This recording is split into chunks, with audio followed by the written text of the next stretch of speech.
Mask.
Shall we start?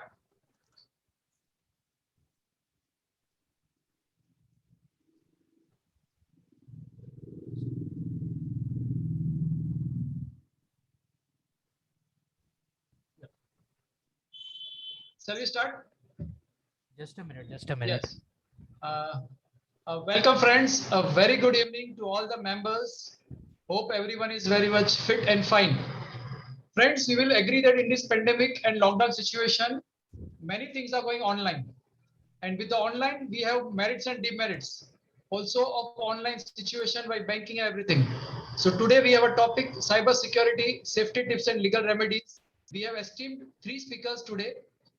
Before I announce, I inform our chairman of this today's session, Vijay Jayam sir. I would like to mention that BCSE has starting a FEMA series on 21st, 22nd and 29th. So members, those who are interested, please attend those series of on 21st of May, 22nd of May and 29th of May. Thank you, friends. Now I would request our past convener, Vijay Jayam sir, to please take charge of the session. Thanks, Nilesh. I welcome members to the 24th VCM of our study circle. Before we start our session, let us raise for our institute motto.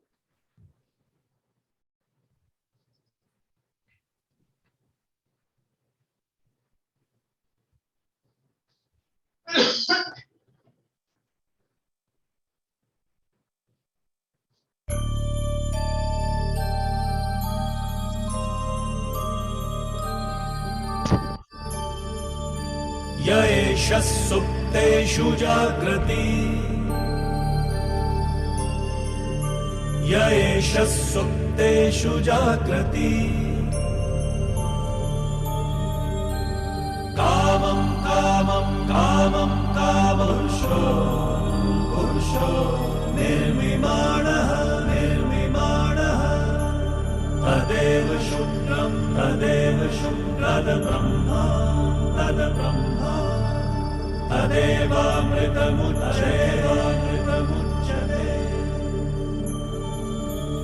तस्मिन् लोकः शतः सर्वे तदूनात्यपि कश्चन एतद्वैता एतद्वैता एतद्वैता एतद्वैता एतद्वैता एतद्वैता.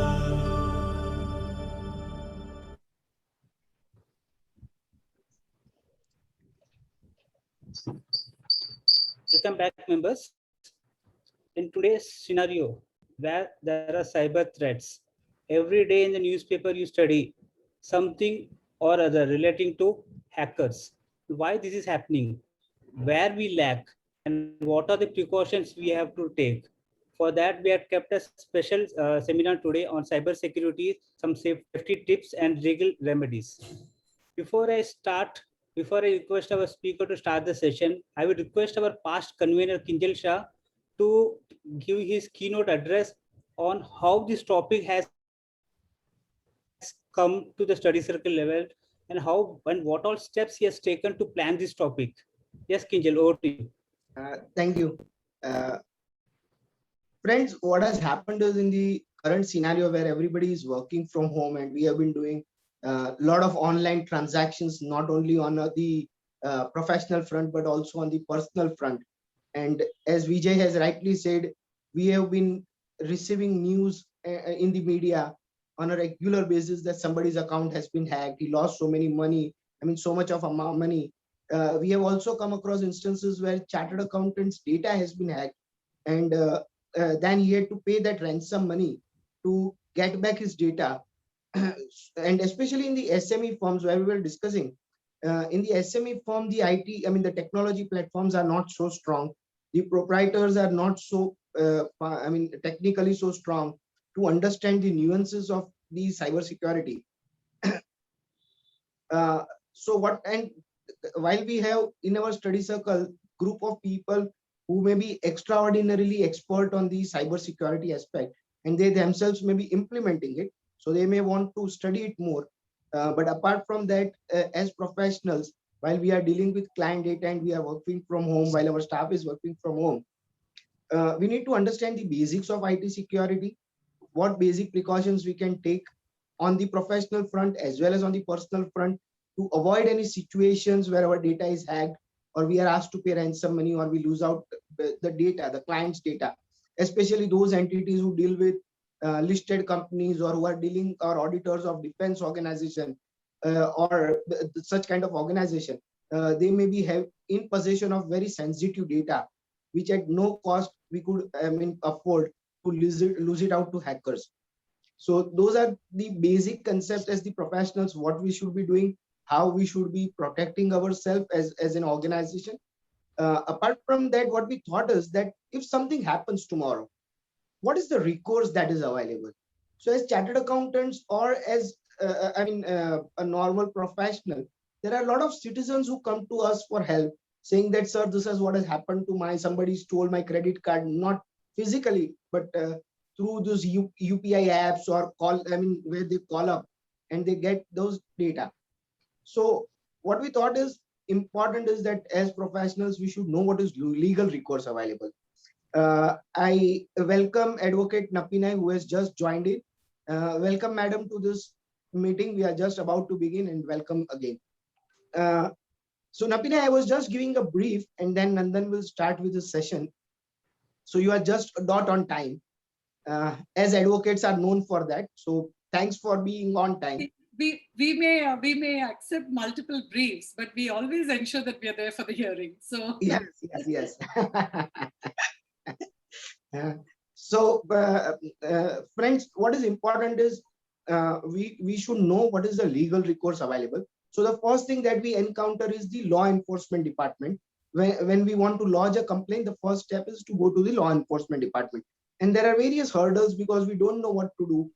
At times, even the police station or the law enforcement agencies are not aware, or we are not able to describe what is the exact situation.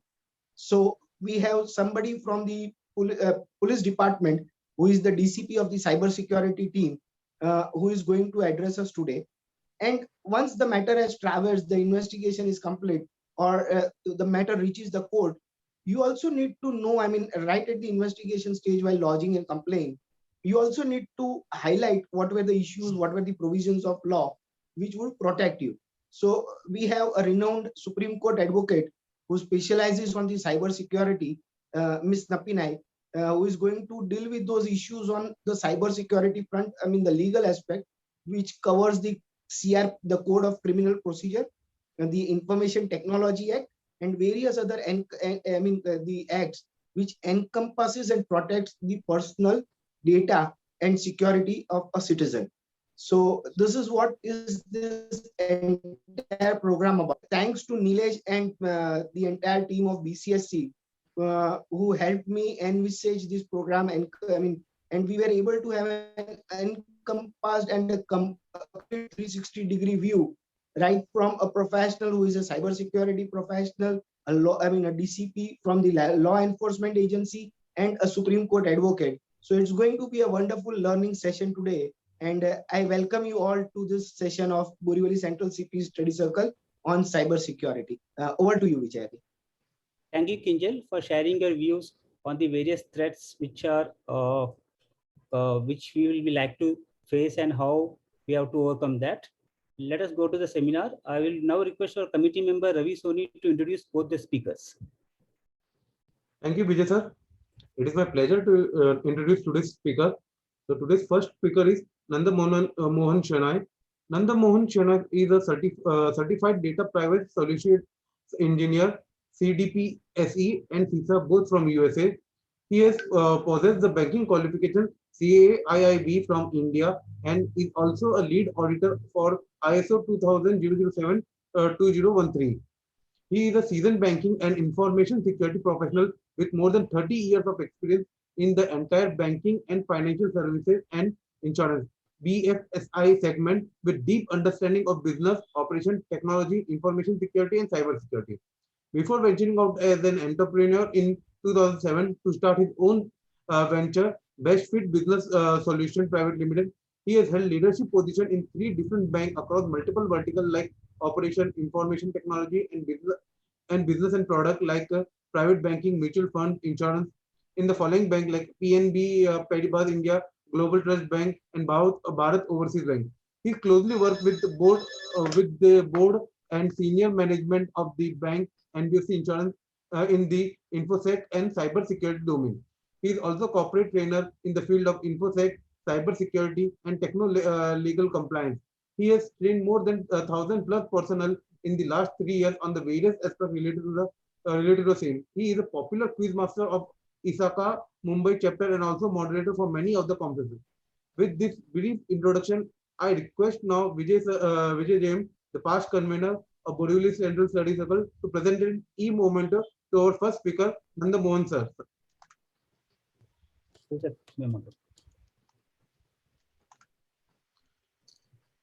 Our today's second speaker is Mrs. N S Nappinai, Supreme Court advocate and founder of Cyber Sati, is a senior and renowned lawyer since 1991, specialized in constitutional, criminal, IPR, and cyber law. Mrs. Nappinai is the advisor of Tamil Nadu e-governance agency with special focus on legal aspects of IPR, blockchain, and AI. She is the advisor of Maharashtra Cyber Police. She represents the government of Kerala in a seminal litigation on data protection, recently acknowledged by Cyber Peace Foundation, City People, and Security Today for her contribution in cyber law. Mrs. Nappinai is a ambiguous cure before Supreme Court in Prajwala versus Union of India to formulate methodology to remove child sexual and abuse material and violate from the videos of offense against the woman from online platform. Mrs. Nappinai lends her expertise in the cyber law in undertaking training and capacity building program inter alia for jurisdiction, SARC and Indian jurisdiction, armed force, police and intelligence agency and industry vertical at National Judicial Academy, National Police Academy and various state jurisdiction police academy, National Defense College and other academic institutions. An alumna of Stanford CDRL Democracy Development of Rule of Law Fellowship 2019, Cyber Governance, Cyber Police and Cyber Security, Cyber 7th Fellowship UK and the International Visitor Leadership Program IPR, Department of State USA. Nappinai is a sought after speaker at national and international conferences. She had given an inspirational TED talk on being fearless and showing up. Mrs. Nappinai is a prolific writer whose articles have been published in the leading national and international publication. She had authored seminal books on cyber law titled Technology Law Decoded, which has been well received. She conceptualized this curriculum for judicial training for trial court judges across India. She has authored a book on software privacy or for judicial training. Her contribution, Rethinking Social Media, through the prism of freedom, liberties, and victim right, to facekit books of Nani Palikar titled Essay and Reminiscence, published by LexisNexis, emphasizes the need for responsible technology. Her book on cyber safety and emergency technology series are forthcoming. Mrs. Nappinai is a part of government committee dealing with various policy issued in cyber law. Mrs. Nappinai has presented before the Lok Sabha Parliament Committee on women empowerment, on cyber safety online. She has presented before the National Cyber Security part of the Prime Minister Office on India proposal National Cyber Security Policy 2020 to 2025 on Government Committee as an expert. The first cryptocurrency and blockchain, second an amendment to Information Technology Act 2000, third on electric evidence. She contributed extensively to the drafting of India's Commercial Code Act 2015. Nappinai was an expert member of Tamil Nadu State Child Policy Committee 2015-16 for formulating the cyber security aspect under the state child policy. Nappinai is a responsible leader of BMW Foundation. She was expert member Tamil Nadu State Child Policy Committee 2015-16 for formulating the cyber security aspect under the state child policy. She is visiting faculty at Sai University, which has launched its Daksha Fellowship and has taught the technology law. She is also an advisory board of several non-profit initiatives, including a project held the Foundation Trust, a Red Dot Foundation, Aspire for her, and Kerala Blockchain Academy.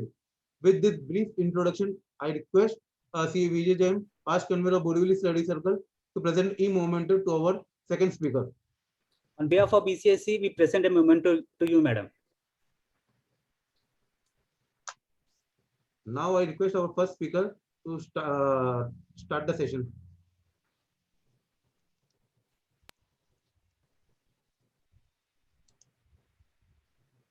Good evening, friends. Am I audible? Yes, sir. Yes, audible. Okay, is my presentation visible? Yes, sir. Okay, so it is 5:20, so I have got 40 minutes, I believe, right? Yeah. So 5:20 means sharp 6, I will stop. Okay, so fine. So welcome all of you to this session.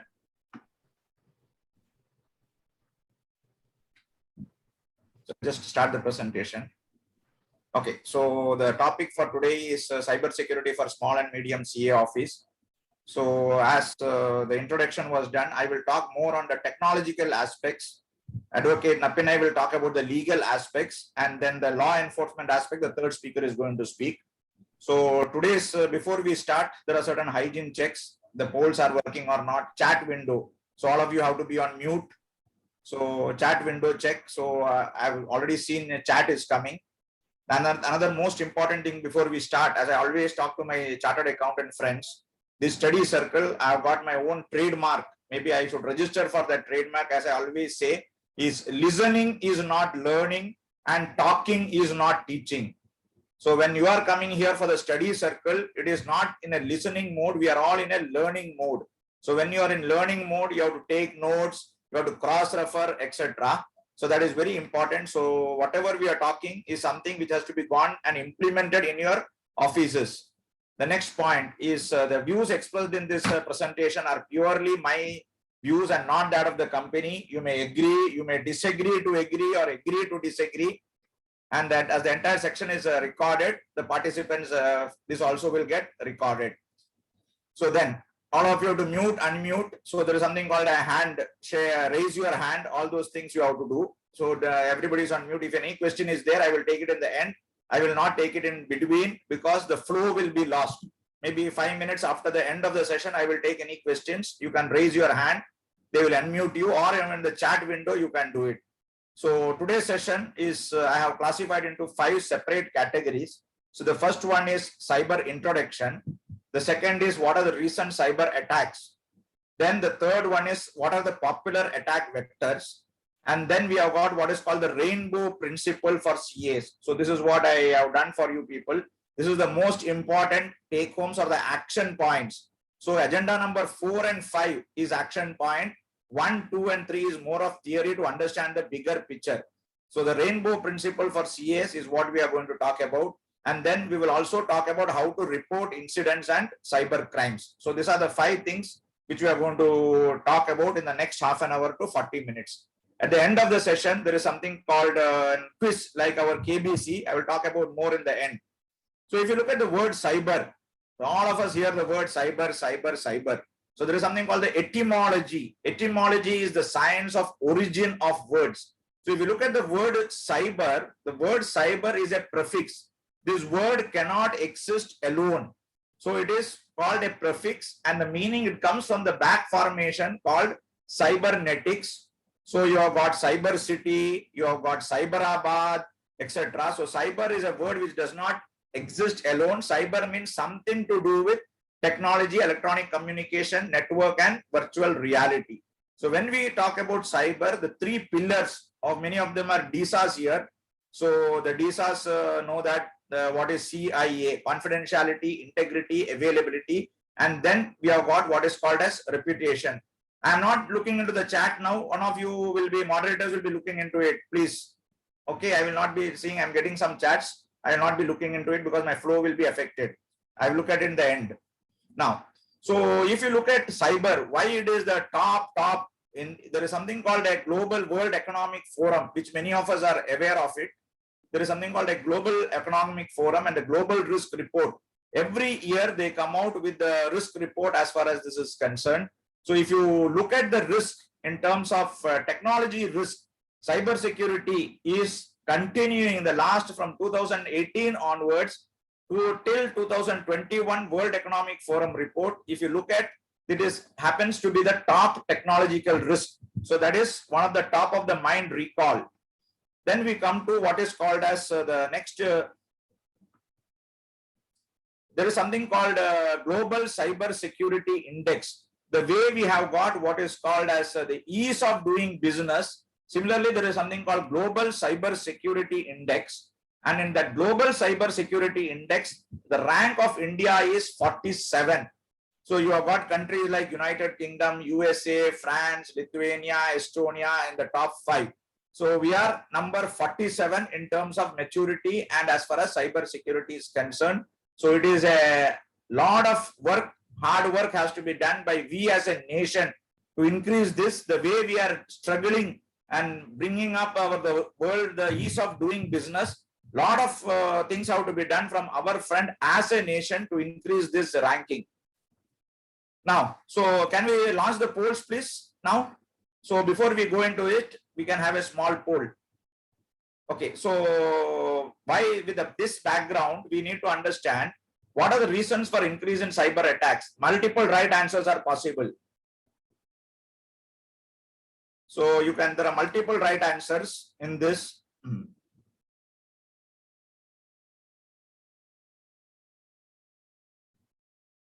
Good, we are getting very good response in the polls. So Borivali Study Circle people are experts in Zoom, I believe.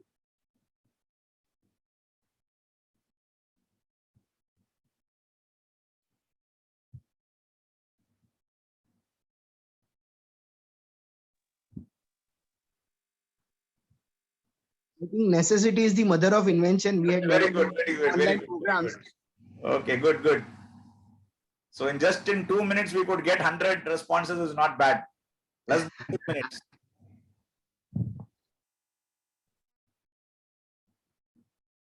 Good. So maybe another few seconds, we will, 282 participants, only 111 has voted.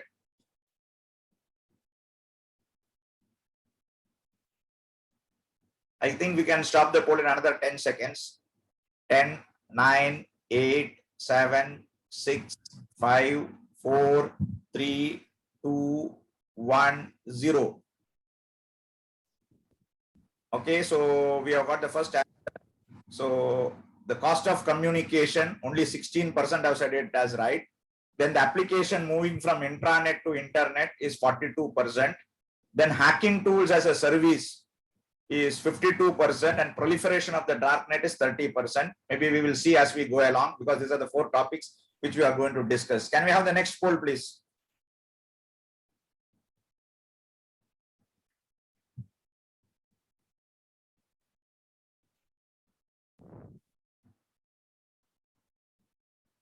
So what is the linkage between work from home and cyber attacks? Okay.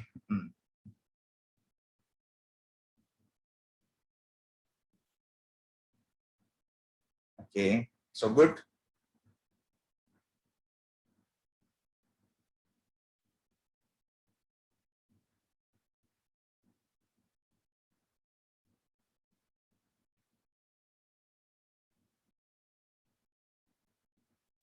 Good. In 30 seconds, we got 123 responses. Excellent.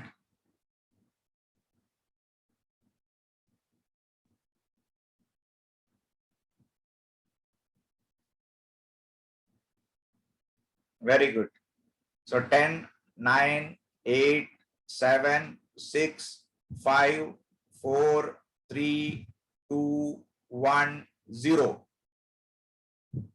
Good. So attack surface for the hacker has increased. That is right. 57% of them got it right. And the final one. So we'll discuss this in depth. The last one. Okay, the percentage of traffic which flows through the surface web or the clear net as part of the overall percentage.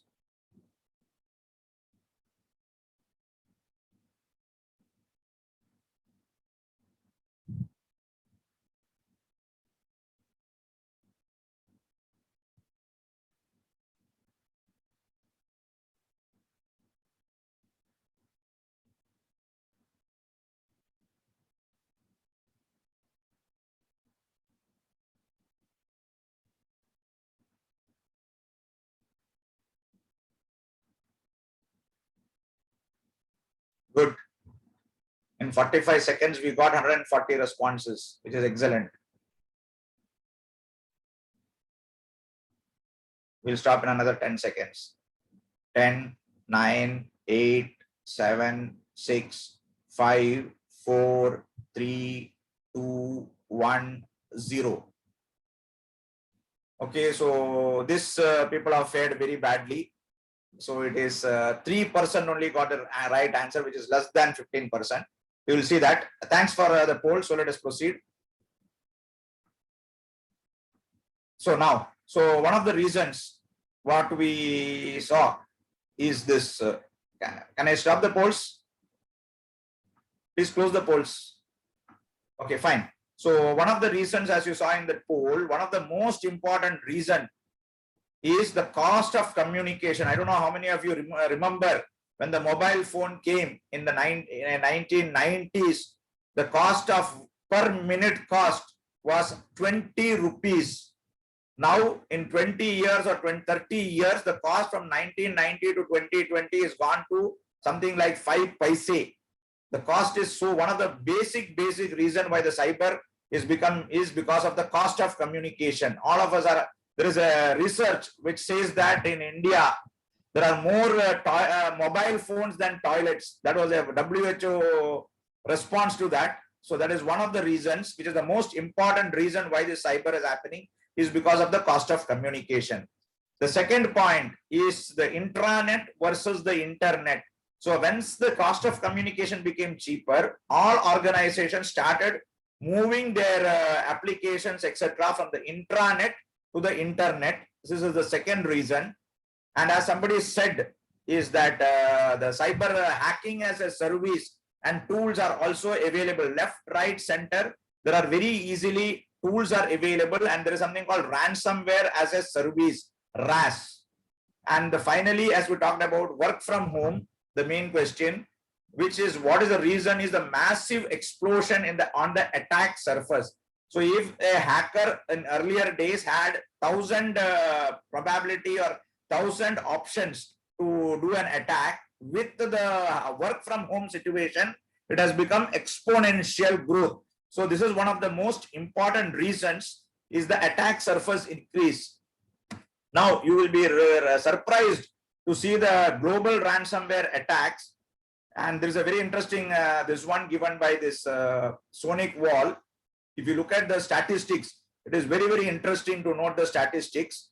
And year on year, this is till June. So the number of ransomware attack is increasing. And also there is a new concept in ransomware called double extortion. In the earlier ways of ransomware, what they used to do was they used to only lock your data, that is availability risk. And if you pay the ransomware, then you get back your data. Now what they do is they take out your data, steal your data also, they lock your computer also. So they want ransomware for two purposes. One is to make the data public, and one is to unlock your computer. That is what is called as double extortion. So if you look at ransomware, the top countries, USA, UK, etc. This is an interesting report by Sonic Wall. Now, however, there are a lot of efforts by the law enforcement agencies. So one of the most popular ransomware was Emotet botnet, which went offline in January of this year as the cops could seize it. So this hidden site has been seized, and this effort of seizing and site of ransomware and all, it requires multilateral country cooperation. So because of this cooperation only, they could seize the servers of Emotet botnet. And there was another interesting one, which is a ransomware. You just look at these figures. As chartered accountants, whenever we look at an organization, we always look at the top line and the bottom line. So that is why I put this. So Netwalker was one of the most important ransomware which was there. They also got caught. And if you look at their revenue model, just look at the time of COVID, they're running a beautiful model of 10 MIO. In the June 2020, their revenues touched 10 MIO. And this ransomware Netwalker also was caught somewhere in January, February by law enforcement agencies. So this is a very good, interesting business model of running ransomware. Then now we come to another interesting aspect. As we talk about cyber security, the most important thing as chartered accountants, we need to know this. And I saw this, all of us fared very badly in this, is about the concept of dark web. So when we talk about cyber security, there is something called surface web, there is something called deep web, and something called dark web. So if you look at the surface web, as the picture shows you, we are hardly less than 15% of our traffic goes through surface web. Then what is deep web? Deep web is one layer where you require authentication. So like your internet banking or your Gmails, wherever you require identification and authentication, that is called as deep web. And finally, dark web is the most dirtiest place under the sun. You can get drugs as well as AK-47 rifles, counterfeit currency, counterfeit passports, you name it, and everything is available on dark web. Dark web is a very, very, very interesting area to talk about. Maybe our police friend will talk about more about it in his experiences. So whenever any data is breached, the data which is breached will not be sold on the clear net. All bank data will be sold on the dark web. The next logical question you will ask, how do I log into the dark web? It is very, very easy. There is something called Tor browser. Just like you have got Chrome, you have got Mozilla, you have got Edge, there is a browser called Tor. So using Tor or the Epic browser, you can easily go to the dark web. And there are certain plugins like DuckDuckGo and Ghostery. One of the most important thing is, as I always say in all trainings also, nakkal karne ka hai to akkal se karne ka hai. So if you want to do something in the dark web, the first and foremost thing what is required is anonymity. You should not get caught. So things, the search engines like DuckDuckGo and plugins like Ghostery will allow all of you to easily hoodwink and hide your identity. So now also all of you have to understand, which the advocate is going to talk. Whenever we talk about cyber attacks, there is something called you are the target of the attack or you are the source of the attack. As chartered accountants or as professionals, any of your employees go and launches an attack using your organization resource, it becomes the source of attack. So you will also be responsible. So as a CA, how to control, why you should know these tools is you should ensure that these types of plugins and tools are not installed in your organization resources, and people should not be able to launch attacks using your system. That is why I have put these 4 specific things like Ghostery, DuckDuckGo, Tor, and Welcome. Epic is only from an aspect of launching an attack using your organization resources. So as I said, if you want to get your things in the dark web, whatever customers are selling, your confidential data, passwords, your credit card data, everything is available in what is called as carding forums. So one of the carding forum is Joker's Stash. Nobody will sell these ideas or this sensitive data in the clear web because they will get caught easily. And whatever I'm showing you is not from any Google. I myself have logged into Tor. I myself have logged into 1 or 2 sites and taken this screenshots for you people. You can get Visa card, MasterCard, American Express, Discover, Western Union. Everything is available in the dark web. Now, hacking is a profession in many of the countries. So Hacker Villa is one thing, we all know it. It is in Hackers Villa is in Romania. We have got, what is it, Jamthara. Many of you would have seen the Netflix series called Jamthara, etc.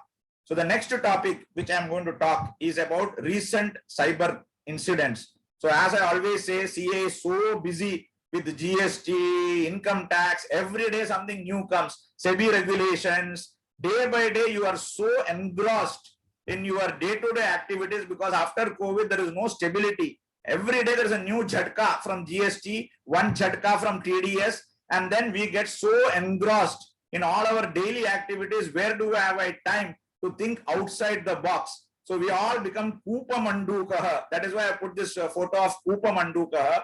So in this Kupa Mandukaha context, we are not able to spend the time and understand what cyber incidents are happening. So I've just jotted down a few cyber incidents which has happened recently. So if you look at the statistics, it's mind-boggling. So $1 trillion have been lost to cybercrime everywhere. Cyber crimes in India itself has caused 1.25 trillion losses last year.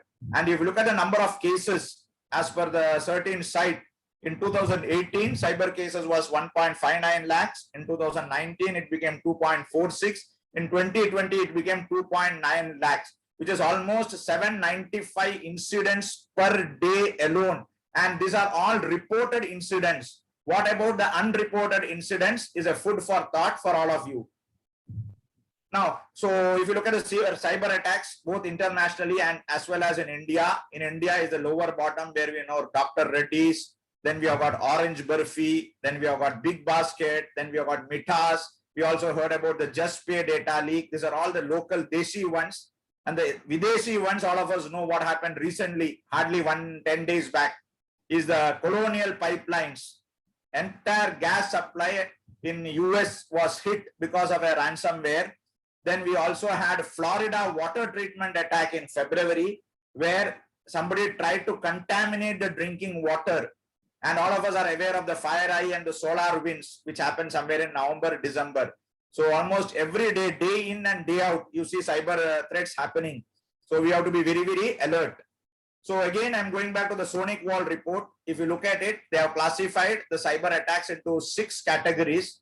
So one is the malware attack, one is the encrypted threats, one is cryptojacking, intrusion attempts, ransomware attempts, and IoT malware. This is for the period January to June 2020. You will see IoT malware, there's an increase of 50%, and the ransomware attacks have gone up by 20%. However, malware attacks have gone down.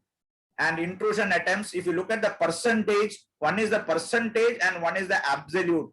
If you look at the absolute figure, intrusion attempts is the #1 rank with 2.3 trillion, and second followed by your malware attacks, which is 3.2 billion. So if you look at malware attacks in terms of percentage, there is a drop. At the same time, if you look at the absolute values, it is in #2 position. So whenever you look at statistics, please don't look only at the percentage values, look at the absolute values also. And with the word COVID, as I always say, stock market works on 2 trends. Can I have a few responses in the chat box? What are the sentiments of the stock market? What are the 2 sentiments of the stock market? How does the stock market work? What are the sentiments which makes the fear and no hope, sir? It is not hope. There is one more word. Fear I will take. Greed. Yes, greed. Okay, there are only 2 sentiments which makes the stock market, the bull and the bear, is the greed and fear. If you look at cyber security also, it is the same thing. If the market COVID is a typical example of fear. So all the ransomware attacks in the name of COVID, if you look at the phishing trends, the word COVID as a key word, you will see a lot of things happening. The statistics is very interesting if you look at it. The corona had 35.92 were the key words. So everybody is out of fear going on, looking at what is going to happen, what news, etc. And that fear is being exploited by a cyber criminal. Similarly, the greed, you have won a lottery, I have left out a fortune, all this. So as long as greed and fear is there in this country, the cyber criminals will have a heyday. Now, the next interesting type of malicious files which is coming in is the maximum. If you look at it, is also very, very important for you people, because you get a lot of office files, MS Office, you get PDFs, you get EXEs and all. In the malicious file, if you look at the maximum which you can see in this grid is now from the scripts is 23, but at the same time Office is 22.42. Even PDF documents has got malware inside it. So if you look, 176% increase the number of malicious Office files. So and new variants are coming day in and day out. So if you look at again the word COVID and spam, as I already mentioned, it is going on increasing, and you see last year there was a huge splurge, as already mentioned, and no sector is been left by the scamsters or the cyber criminals. They are everywhere. False sanitizers, false PPEs, false blood cures, now false oxygen, everything. Then financing, insurance, loans, etc. Now, if you look at the work from home scenario of the various sectors, financial service sector is on the top one. So most of us are going to be affected by this. Now let us look at the popular attack vectors. How does a person attack? So we have got different types of attacks. So I will just summarize what are the different types of attack. The first type of attack is called phishing. Again, phishing can happen through email, website, whaling, spear phishing. So we have to understand these jargons of whaling and spear phishing. So I'll take some time to explain. So suppose a person wants to send 1,000 mails telling that your Axis Bank account or internet banking has been blocked. So if a person who is trying to do the phishing mail, he sends it to Janata Public, and this Janata Public gets, out of the 1,000 mails he sends, rarely 20% of the people may have Axis Bank. 80% of Axis Bank is only an example. So 80% of the people may not have Axis Bank accounts. So my father, who is not an Axis Bank account, gets a phishing mail telling that your Axis Bank account is blocked, internet banking is blocked, blah, blah, blah, blah. So my father calls me up and then tells me this is it. So then out of 1,000 mails which is sent, only 20 mails are really Axis Bank customers. So the hit rate or the success rate is very, very less. The next type of phishing attack is spear phishing. So a fisher or the cyber criminal, he gets hold of all the customers of Axis Bank. So he sent 1,000 mails to all the Axis Bank customers only. So that is an example of spear phishing. And then we have got what is called as whaling. Whaling is a very interesting one. You try to get the email IDs of only the C-level employees, the CROs, the CXOs, the CEOs, etc. And if you get into those high-profile accounts, you know the cost of damage which can be done. So that is, phishing has got different types. Spear phishing, whaling, and phishing can be through email and website. Then we have got what is called as wishing. Wishing is nothing but voice phishing over the phone, telling that I am calling from XYZ place. You give me your Aadhaar, you are registered for COVID, I will take registration for COVID, blah, blah, blah. That comes under wishing. And smishing is through SMS. So dear customer, please, your ATM has been suspended, etc. So it comes under smishing.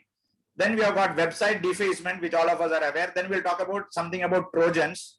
Then there is something called cyber bullying, cyber stalking, cyber espionage, and cyber warfare. We will see what it is. So now, as I always say, seeing is not believing. So mails, the most important thing, if you just look at this mail very closely, which I am showing you, it looks as if it has come from Axis Bank. So can I get 1 or 2 comments from where it has come actually in the chat window? 1 or 2 is enough. Look at the mail header very carefully and tell me the mail has come from which place. I'll take a few chats. Yes, yes, correct. Very good. So it has come from, yes. So this is a mail which I received. Again, it is not from Gmail, it is received in my mailbox. So even now, mails are coming. So we have to be very careful.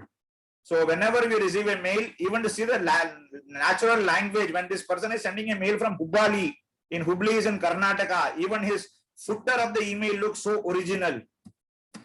So another interesting case is I will give you an interesting case which happened in Malad in January 2019, which is called BEC fraud, which is called Business Email Communication Fraud. So in this, what happened was there is a company called Technimont ICB, which is an Indian subsidiary of Technimont Italy. So in those days, there was no Zoom, there was no Teams, etc. Everything was through mail and your teleconferencing.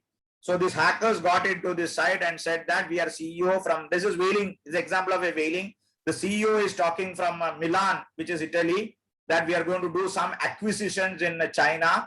And this acquisition is a very sensitive and a private affair. So please transfer 130 crores of rupees to some account in China, etc. And this money gets transferred. So the moral of the story for chartered accountant is, even if it is phone call, or even if it is mail of some of your customers asking you to transfer money, do this action, do that action, you have to be very, very, very careful. You cannot trust people just like that. One mail has come, emergency, medical, nothing doing. You need to cross verify, be it wishing, be it phishing, whatever it is, you have to be extremely cautious. Now, can anybody tell me what is wrong with this site?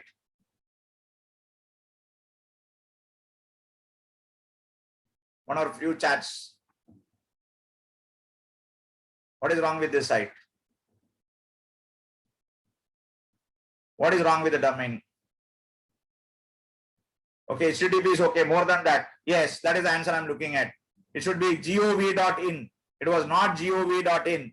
So what happened? Somebody created a website like this and got money. So 50 lakh rupees, 34.7 lakh rupees went into Punjab National Bank, 17.7 lakhs. So people out of sympathy, empathy, whatever, wanted to give money to PM Care Relief Fund. This money went and landed in the scamster's account.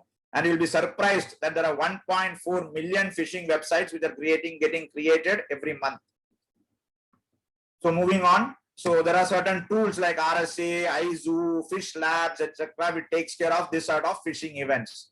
Now the next important generation of cyber attack is what is called as Trojan horse.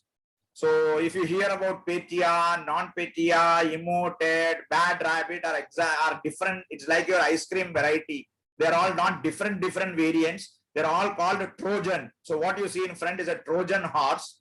So the most important aspect of this is Trojan horses is one of the most important types of attack vector which is seen in the banking sector. And these are some examples.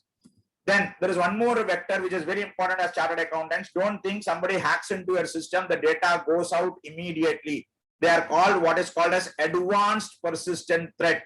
So anybody plans a malware, the malware does not work immediately. It takes a lot of time to go into the system, steal your credentials, steal your passwords, etc. So one such vector of advanced persistent threat was called Taj Mahal, Tokugawa, and Yokogawa. So all that you have to know is any malware comes, it takes average 18 to 24 months to steal the data. It does not happen immediate. Then we talked about cyber bullying and cyber stalking. So this is for your children as parents. We have to be responsible parents. What we used to happen, the physical bullying in the school with everybody on the cyber is becoming what is called as cyber bullying and cyber stalking. These are the two big crimes which is happening on this one. So additional exposure or unlimited exposure of children, you have to be very, very careful as far as cyber bullying is concerned. Okay, now the next question you will ask me, you are all talking about all this. Is there a possibility of anything happening or not? Is it happen on the real scenario? So I will just share you this link. I will just show you one threat map. So you will know what is happening live in the world. I'll just stop sharing your slide. I want to show you a threat map. I'll just show you a threat map of this live cyber attacks which is happening. Give me a second. It's like a demo I want to give.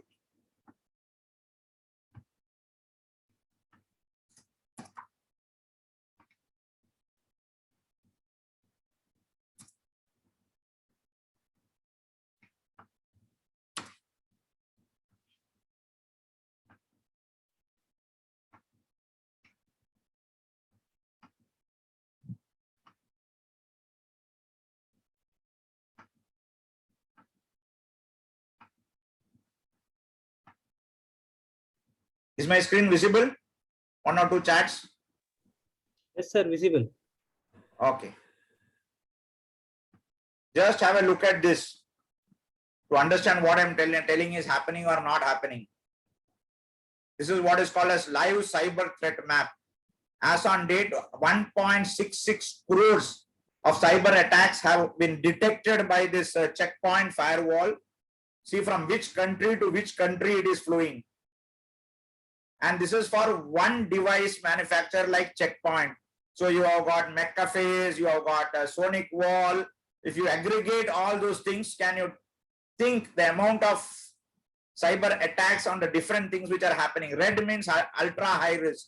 You see United States to Russia, the attack is continuously happening there. So now, and if you say somebody has hit India now, from Taiwan to Japan. So if you look at the right hand side, you can see which are the countries, top targeted countries in the last 30 days. You can see Mongolia, Nepal, Bolivia, Angola, and Georgia.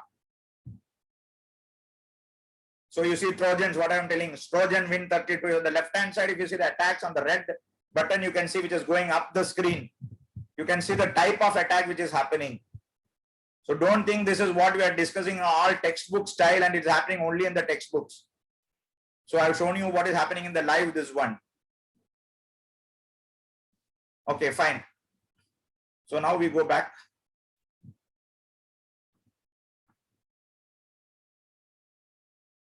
So I'll go back to my presentation.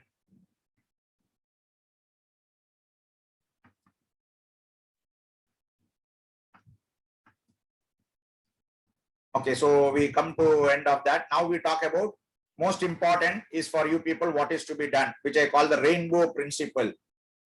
So the most important, so this is the point, this is the most important slide, this is the most important take home for all of you, is the first and foremost is use genuine operating system. I work with a lot of, I work across India with both SME and as well as large corporates. One of the things which I see is people don't use a genuine operating system. One of the biggest challenges is that ransomware. It is called penny wise pound foolish decision.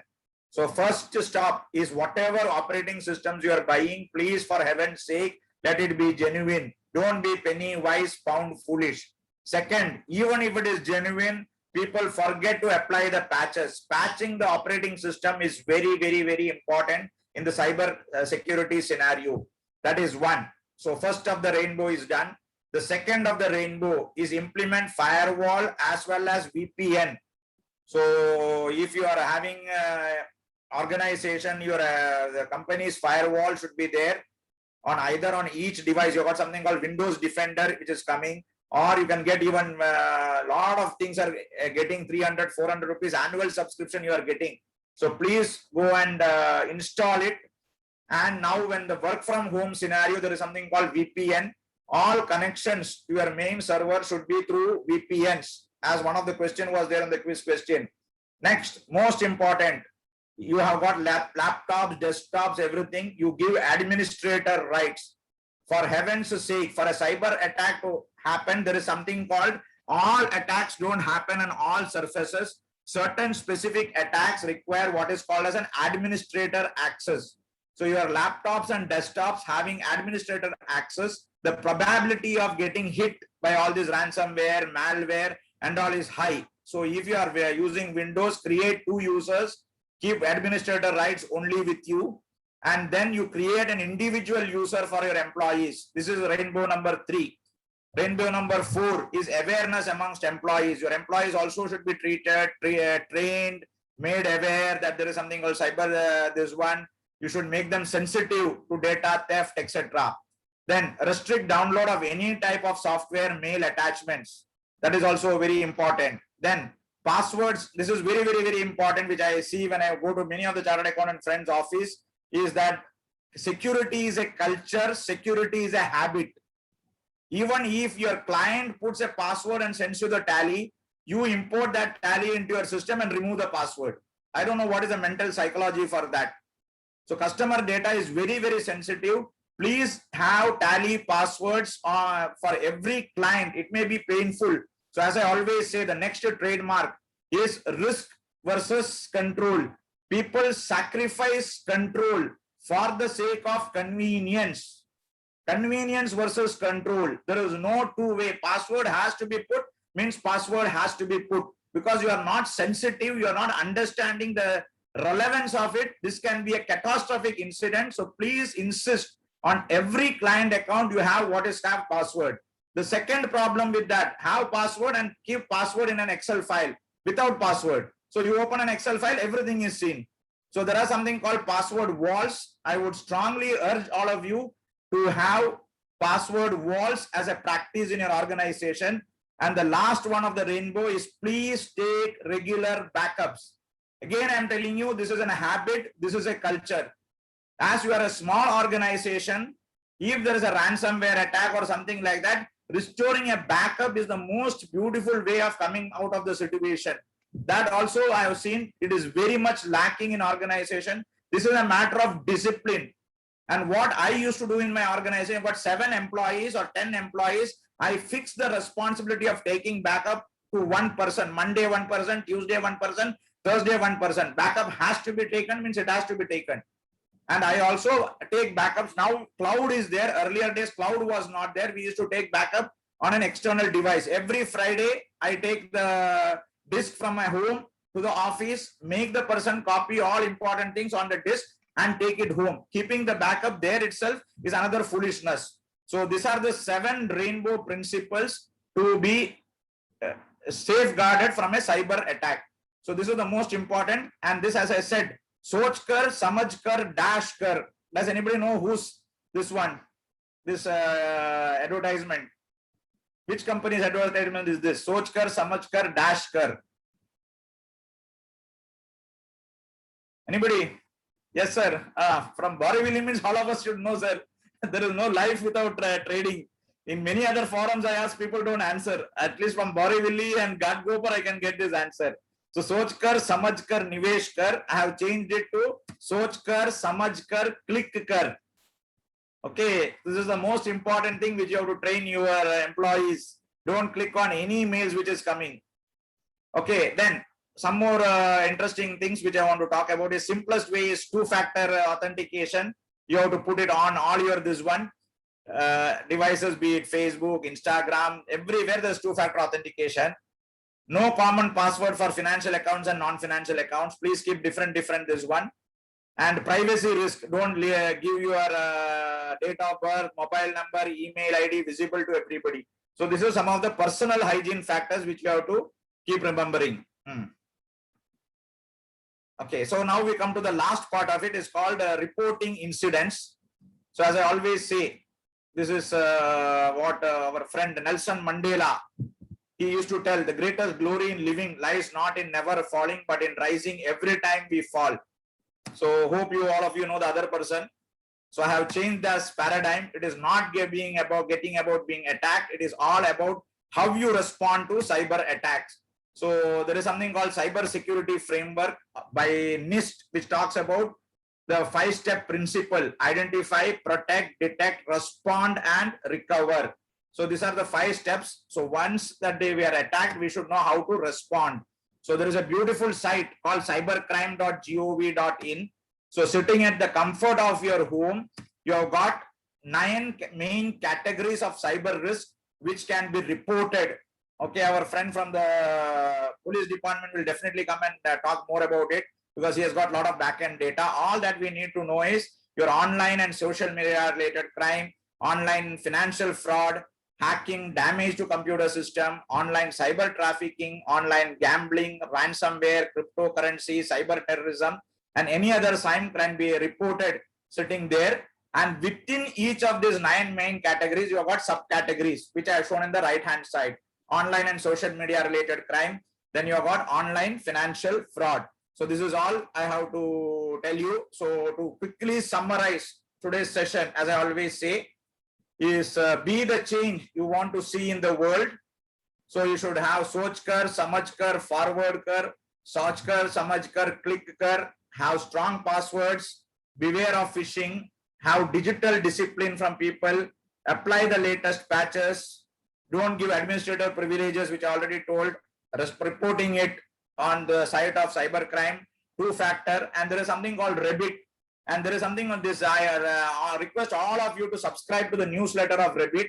Rebit newsletter is a beautiful one which gives you, is a monthly newsletter which briefs up the entire cyber attack across the globe. So when you don't have time to look at all these, read here, read there, please take this Rebit newsletter, read it. It is a capsule, 6 pages of understanding what went wrong in the cyberspace world. So with this, we come to our conclusion. So in addition to teaching cyber security, my another subject which I teach is Ramayana and Mahabharata. So I always quote from the Yaksha Prasna. So in the Yaksha Prasna, the question was asked, Kim Ascharyam? All of you know the part of Mahabharata, I'm not going to that. In the Yaksha Prasna, the question was asked, what is wonder? Kim Ascharyam? So the answer to that Yudhishthira gives, Ahani Ahani Bhutani Gachanti Yamalayam Sheshaha Stavaramichanti Kim Ascharyam Ataparam. So what is wonder? Day after day, countless people die, yet the living wish to live forever. Oh Lord, what can be a wonder? Similarly, if I take it into cyber security, day after day, countless cyber attack happens. Yet the top management thinks that their organization cannot be attacked. Oh Lord, what can be a greater wonder than this? With this closing thoughts, I come to end of today's session. As I said, we have got what is called as a KBC now. Is a small 5-minute, 5 questions. And I'm posting this link in your chat window. Just copy this onto your this one. And then I will explain to you what is to be done. I've got 5 minutes extra, sir. Yes, sir. Yes. Okay, I will record only 5 more minutes. Okay, once all of you are done, please type your name. You will get a screen like this, what I'm showing.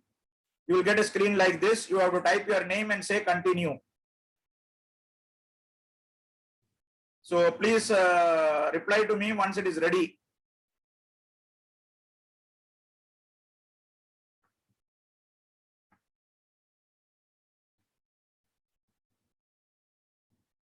Link is in the chat window.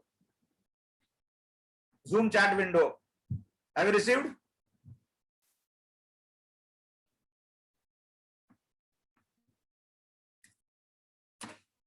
I have sent it once again. Oh, it has gone to the panelist. Oh, sorry, it is going to the panelist. Okay, 1 minute. It has gone to the panelist. Okay.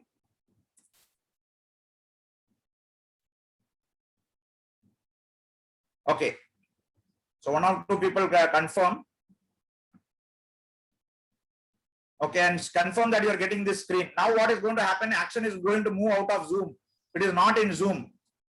The action is going to move out of Zoom. All of you have to only go to your URL on the mobile or whatever it is. Only in the Zoom, you will only listen.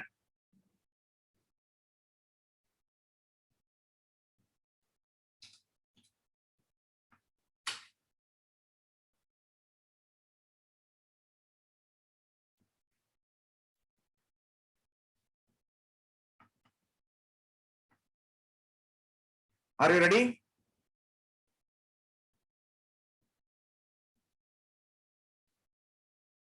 You just have to wait for, it should show you, it is showing wait for and Nandmohan Shenai's presentation to start. Now you can all minimize your Zoom. Don't look at Zoom anything. You only listen from Zoom.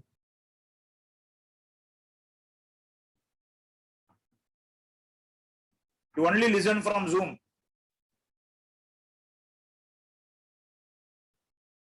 Are you seeing something on your screen now? Has the screen changed? Can any of you confirm? Yes, sir. So what is it showing on the screen? ICI Borivali Study Circle Cyber Security for Small and Medium CEO. Yes, yes. Okay, listen now. There are 5 questions. All 5 questions are from this session only. Fastest finger first. Whoever answers fastest will get 1000 points.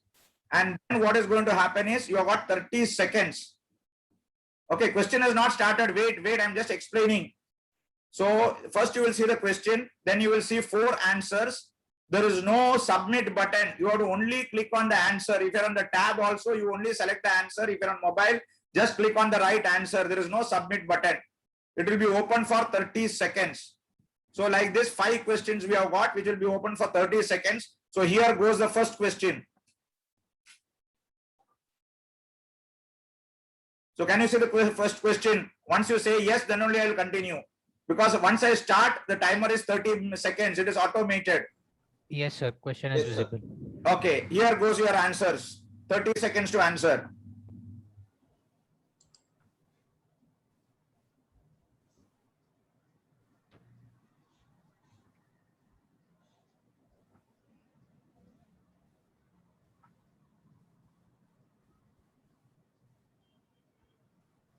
So Trojan horse, 54% of them got it right.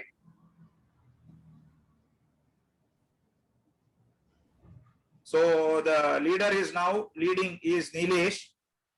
So 771, second Ashok Chaudhary, 750, Ravi Soni 750. So we go to the next question.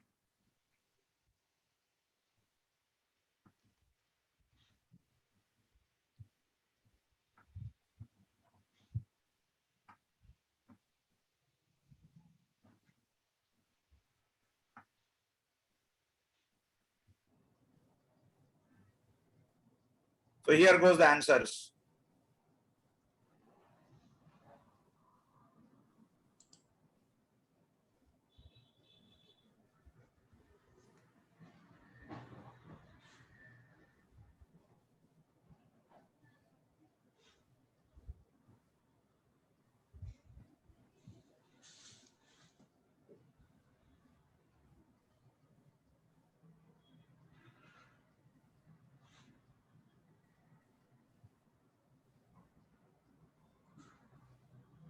Good.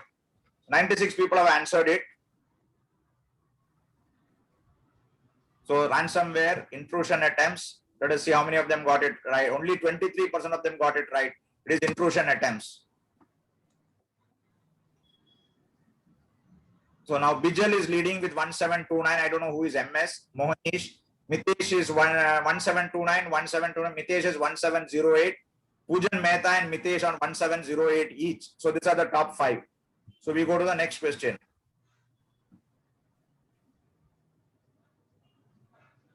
This is a pretty simple one.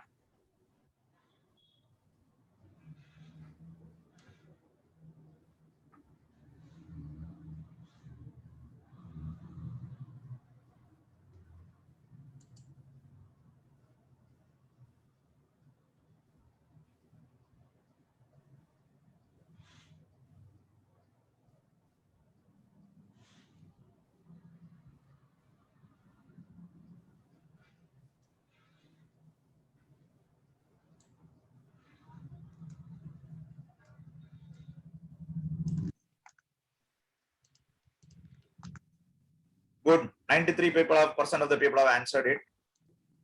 Whaling is the right answer. So who are the toppers is MS 2729, Mohanish 2729, Rupesh 2667, Javadsha Vasa 2667, and Pujan Mehta 2666. Now we go to the fourth question.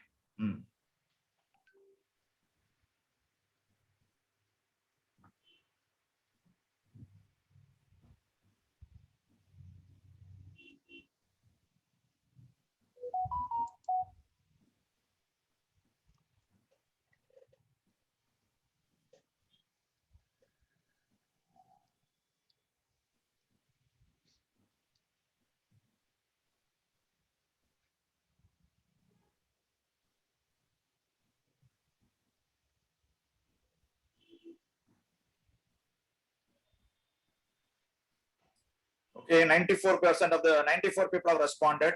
Let us see how many of them got right. Okay, most of them got it right. It is browser. 54% of them got it right.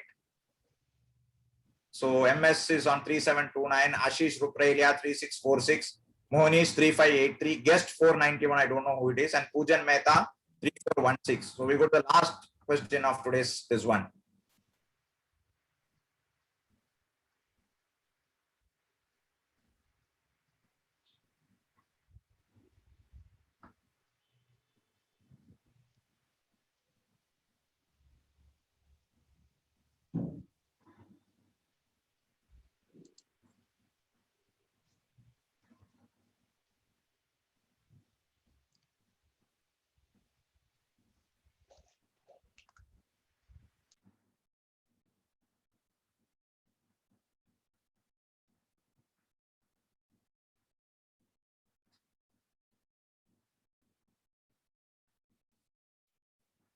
Good. 95 of them have answered. Let us see how many of them got it right. Okay, 54% of them got it right as 54%.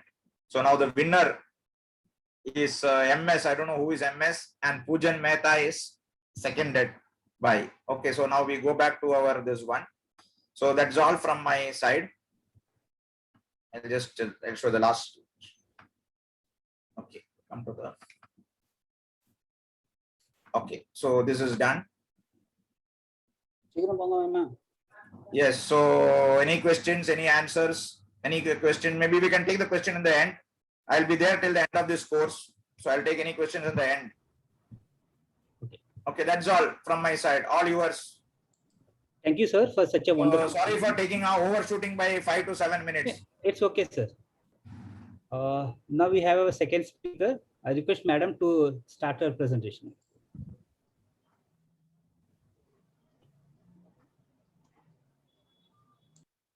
Thank you all.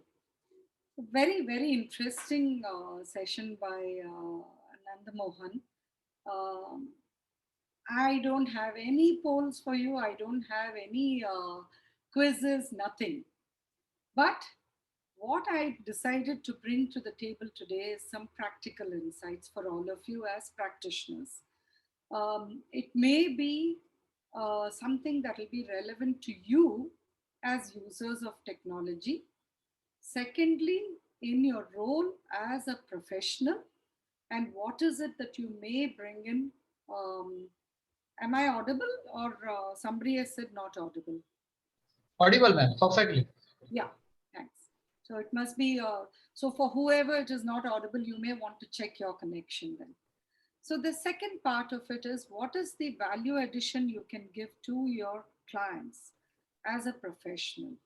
And the third aspect, which I believe is going to be the most important for all of you, is in the process of rendering your services as chartered accountants, as consultants, as advisors.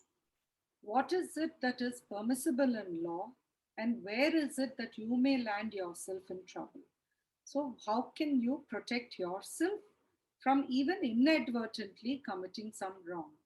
And finally, in the last part of the presentation, or the inputs that I'll be sharing, I will be doing so with illustrations from the evidentiary processes that leads to, and in what manner it is collated to be used for or against somebody. So this is the proposed roadmap for today's session. I'll try and cover not just the provisions, but also the processes, the enforcement mechanism. So when we say cyber, as Nanda rightly pointed out, cyber is just a prefix. So he said it's a prefix. I would rephrase it to say cyber is just a prefix. Whenever you're dealing with any new field, remember one thing. So I can't speak any louder. You will have to figure out an alternative to be able to hear me better. Okay, I'm sorry about that, but this is the best I'll be able to do. Whenever we are speaking about cyber as a construct, one thing I have noticed is the minute you prefix law, let's say as cyber laws, you prefix crimes as cyber crimes, and you prefix evidence as electronic evidence, everybody, including practitioners, including probably the judiciary and law enforcement, believes it to be a different field, which is DeHaar's first principles. So the first thing I wanted to share was, please do not set aside first principles the minute the prefix cyber is attached. Today, cyber is an inherent part of everything we do. It was so even before COVID, more so now, right? We cannot de-link cyber. I was one of the first practitioners in cyber laws. I'm talking about a stage when the act itself had not come. I was specializing in IPR and criminal law to begin with. And then that path led me to cyber, because I dealt with one of the largest names in the field of cyber or technology that anybody recognizes. And that intrigued me to figure out that there was something more than just IPR to it. And then I started reading. I'm talking about 1995, way before the IT Act, etc. Then, of course, the IT Act came. And from early days, I've been helping, ensuring training and awareness for police and judiciary and industry since about 2003 or so, when the interest started. Of course, systems always come in last. Industry is always there to lead in terms of not just awareness or knowledge, but also in terms of leading through usage and adaptation for technology. So the first part which I was talking to you all about as you as a user, when you are using technology, it could be for your personal use, it could be for your professional use. You need to keep one thing in mind, and the Yaksha slide of the last, the last slide in Nanda's presentation becomes very relevant here. Of course, in my book, I rely on Kaffenberger's quote, where he says that there are only two kinds of systems, one that has been hacked and one that is waiting to be hacked. I have modulated it slightly to say that there are two kinds of systems, one that has been hacked and you know about it, the other which has been hacked but you still don't know it has been hacked. That's all. So bottom line, probably all our systems are vulnerable. And I used in one of my papers, I used the example of the Maginot Line. So when France wanted to protect its boundaries, from Germany, so they created this wall thinking it's going to protect them. Very expensive, to build this huge fortification, thinking, oh, they can never cross this. But what they forgot was that Germany did not have to enter France directly. All they had to do was enter from another neighboring country. That's it. It was so easy to breach the Maginot Line without having to breach the Maginot Line, right? So I call it the wicked, wicked gate, from Muir's poem on this, because it's a very expensive process to build fortifications, be it of the physical or the cyber world. But it is so inexpensive to breach it. All you need is that one small opportunity, one small door in that fort to be breached, and all that it will take is a few gold coins, right? A few thousand rupees can get the criminal into your system, whereas you would have spent millions in creating the technology to protect it. I'm talking about large conglomerates. Let's come down to even an individual user. You may buy the best of technology. You may believe that certain kinds of devices are more safe than the others, but they may still be susceptible to hacking or a virus attack, particularly, which will then consequently give access to the criminal. And how is it done? Because Nanda walked you through a lot of things. I want to personalize all that he shared, because otherwise it seems like, oh, it's a virus attack on some industry. It is some hacking of some big corporate. It's not about that. It's about us. It's about you and I in our everyday work, right? You may just make that one mistake of clicking on a wrong link. It could be a link in an email. It could be a link in a website. It could be anywhere. And that is all it takes to compromise a system. You decide, okay, now I've heard Nandmohan, I've heard N S Nappinai. They think all systems are vulnerable. I'm going to prove them wrong. I'm going to just disconnect all of my systems, which has very important data, from the internet and keep it so carefully in my office, nobody can breach it. Ha, who had the last laugh, right? But let me tell you that and this is what is called as an air gap system, right? Where you don't connect it to an internet, everything is secluded and therefore you believe that it is protected. But this is what happened in reality. Of course, I'm using a huge incident again to illustrate a simple point, but let me use it nevertheless to show how the largest of protective measures can still not work. So there was this nuclear facility which was being built in Iraq called in this place called Natanz, and the assumption is that US and Israel jointly developed this Mirai botnet, and that was uh, transmitted to the system, which uh, worked on the centrifuges in the nuclear power plant, and it set back Iran's nuclear plan by 10 years, because all it had to do was it had to mess with the centrifuges. So the virus was introduced using a thumb drive, or that is the assumption, because nobody really knows how it got into the air gap system. But the assumption, or many studies indicate, that they just had to either pay somebody or just pass on this thumb drive into the system and then wait for someone to just boot it into the system somewhere. And once it was done, it did two things.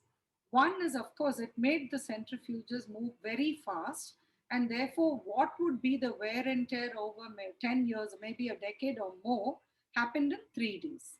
The second thing that the botnet did was it also showed on the screen of the system monitoring as if the centrifuges were working fine. So it took them 3 days or more to figure out that there was a problem. I'm just mentioning this to say that some of I mean, you can imagine how carefully they would have dealt with a nuclear facility, right? And we are talking about individual to small businesses, etc., and our systems. We will definitely not be able to cope with the kind of requirements that large systems need in terms of protection. So we will have to be cautious always, be a little paranoid, and where it is not essential, evaluate.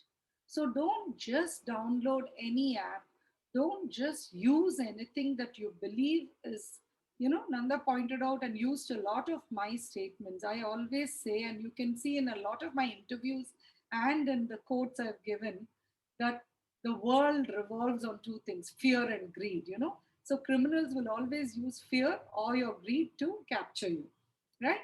And similarly, the other thing what he said about convenience becoming a problem, I always use it as a juxtaposition for privacy and say that the biggest threat to privacy is not surveillance, it's mostly convenience. Because of convenience, we think this is easier, let's just do it. Why use a browser? Why not just use an app?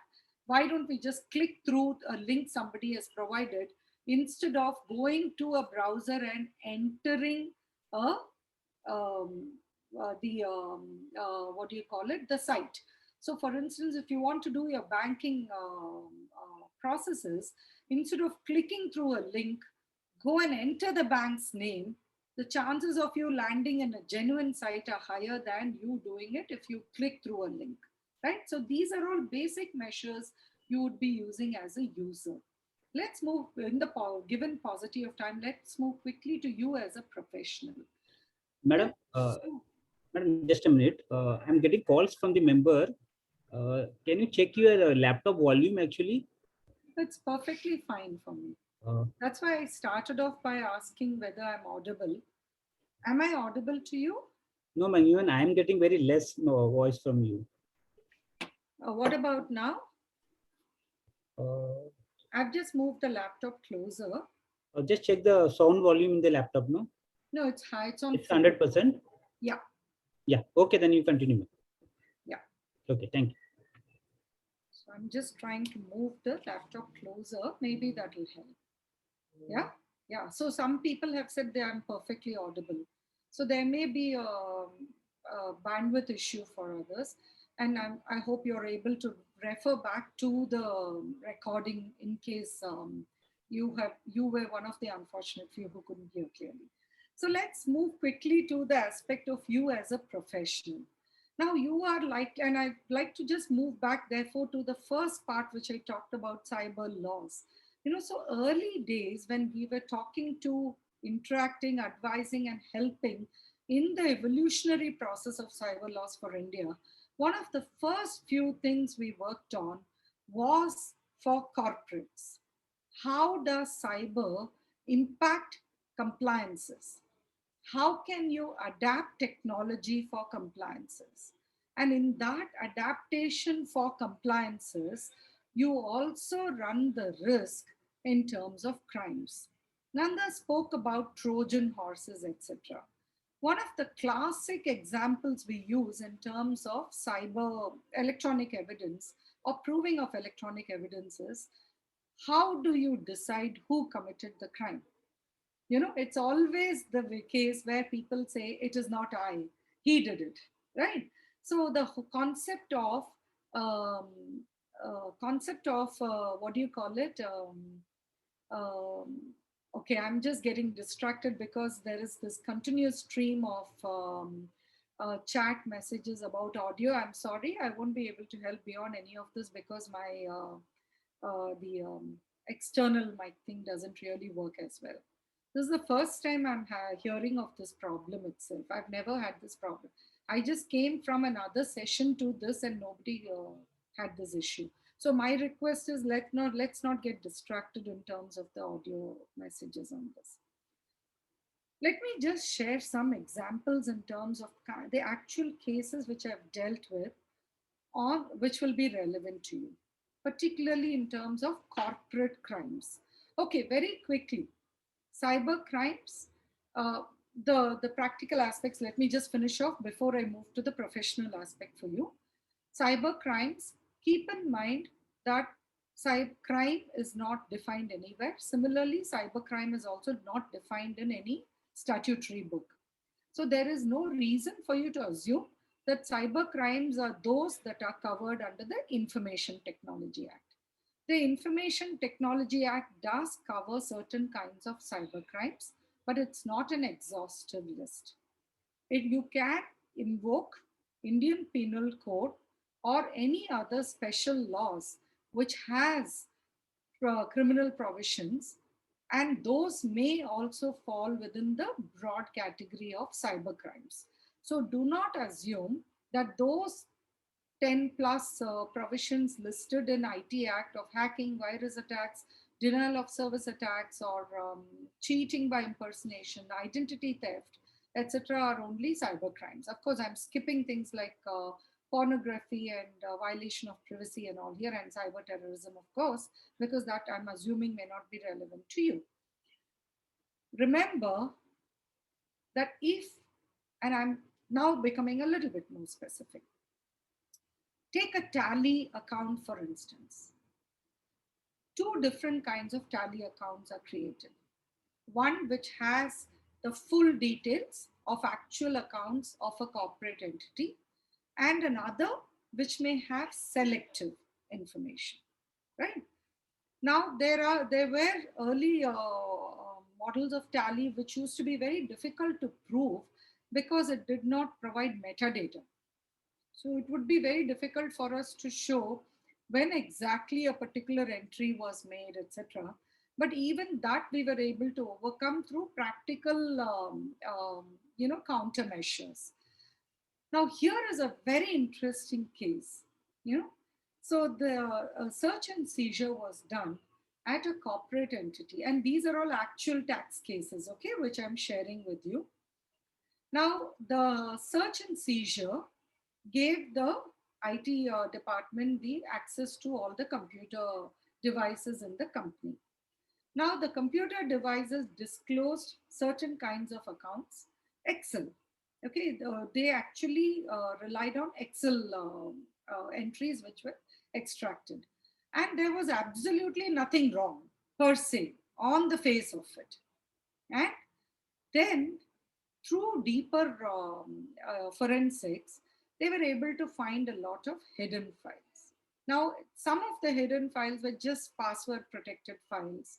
Some were actually what is called as, steganography is a much higher level of a hidden file, but It could be files can be hidden either one under another file or in pictures or even in music. That is steganography for you. But in this case, nobody took so much effort. Probably they did not expect that somebody is going to conduct a seizure or that they will be found. So it was just simply password protected files. And they were able to find another list of tally accounts which had completely different entries from what they were able to see. So obviously the password protected ones were the detailed accounts, and that which was physically in the Excel sheet one was the truncated one. And by a simple comparison, the amount that the tax authorities were able to recover was 2,849 crores with just a simple comparative analysis. The whole issue becomes about whether cash transactions can be tracked or not, and how can it be tracked.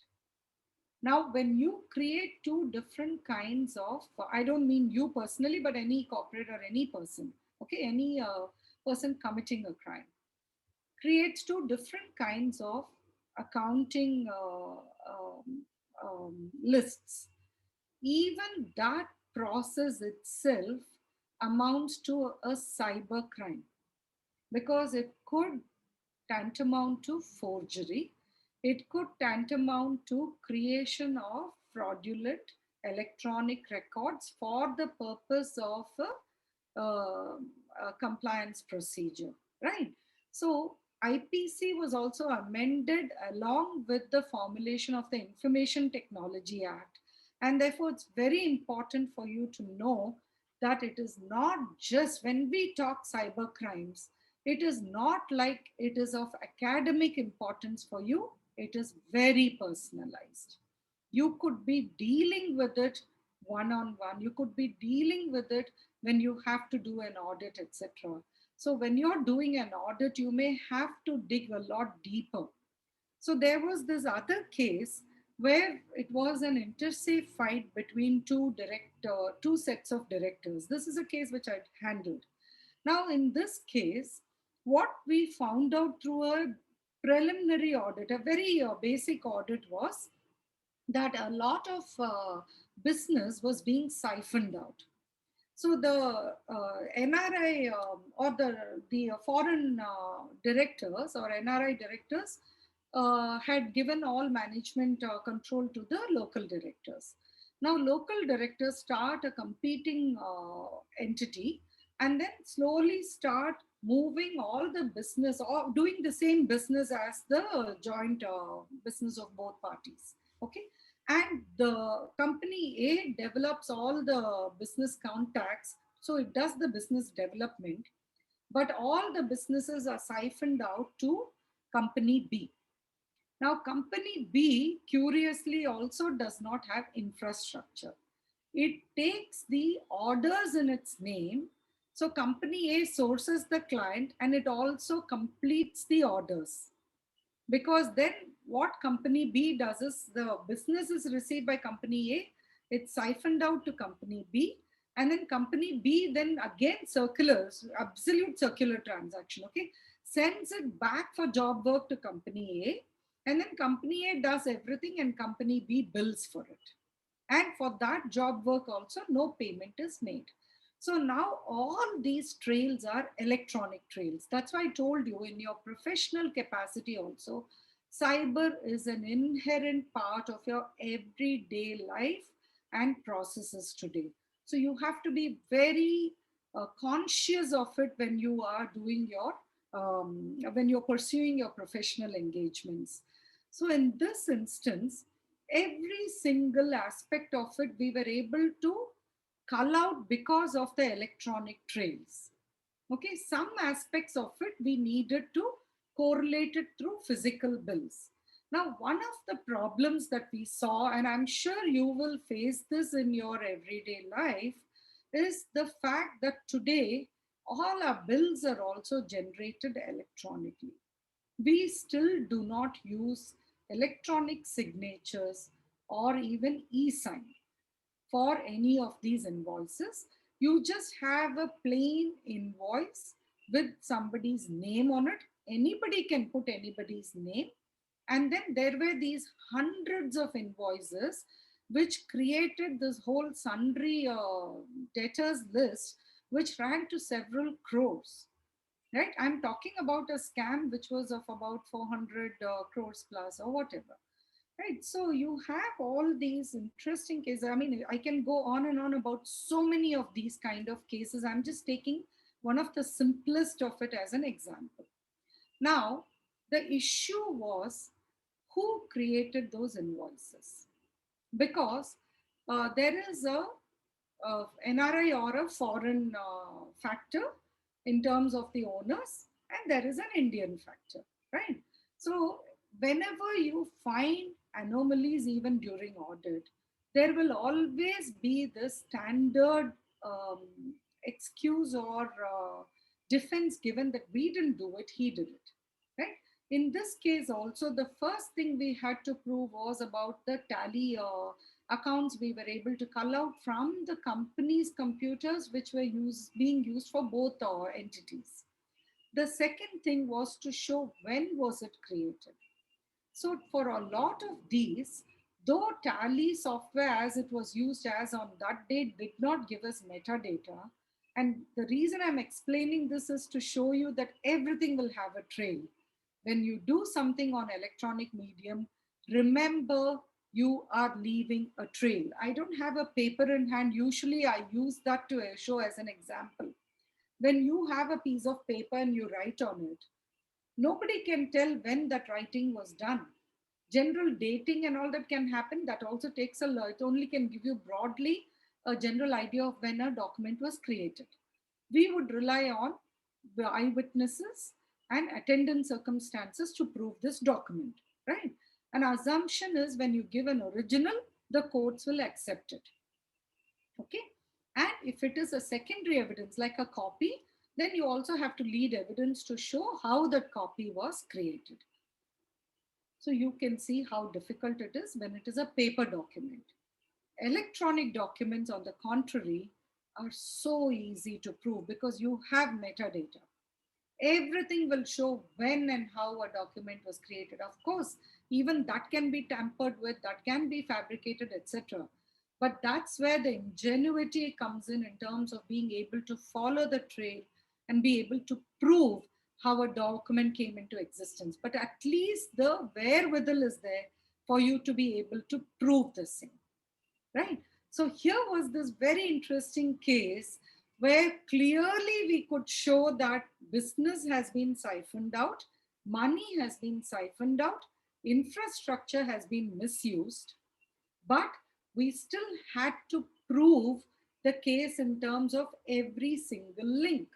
So for instance, even though we could not prove when a tally software entry was done, using the entry, we were able to track the documents and then move it backwards to show that if this document's metadata shows that it was created on so-and-so date when India faction was in charge, then there is no question of us tampering with the tally data to add anything to it, right?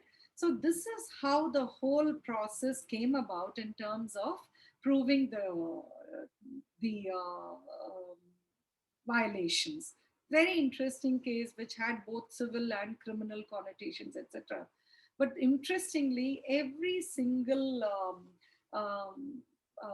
corporate criminal case or white collar offense case that I've dealt with over the last 30 plus years, and especially from this, post 95 to, I would say post maybe 2000 more than even 95. Every single case has had an electronic footprint. And every single case would be backed by an audit report from a chartered accountant who would have to then come and explain how and in what manner the report has been submitted. So it's too important for you to know not just about what are cyber crimes, but also about the proving of cyber crimes or proving of the trail in these kind of crimes.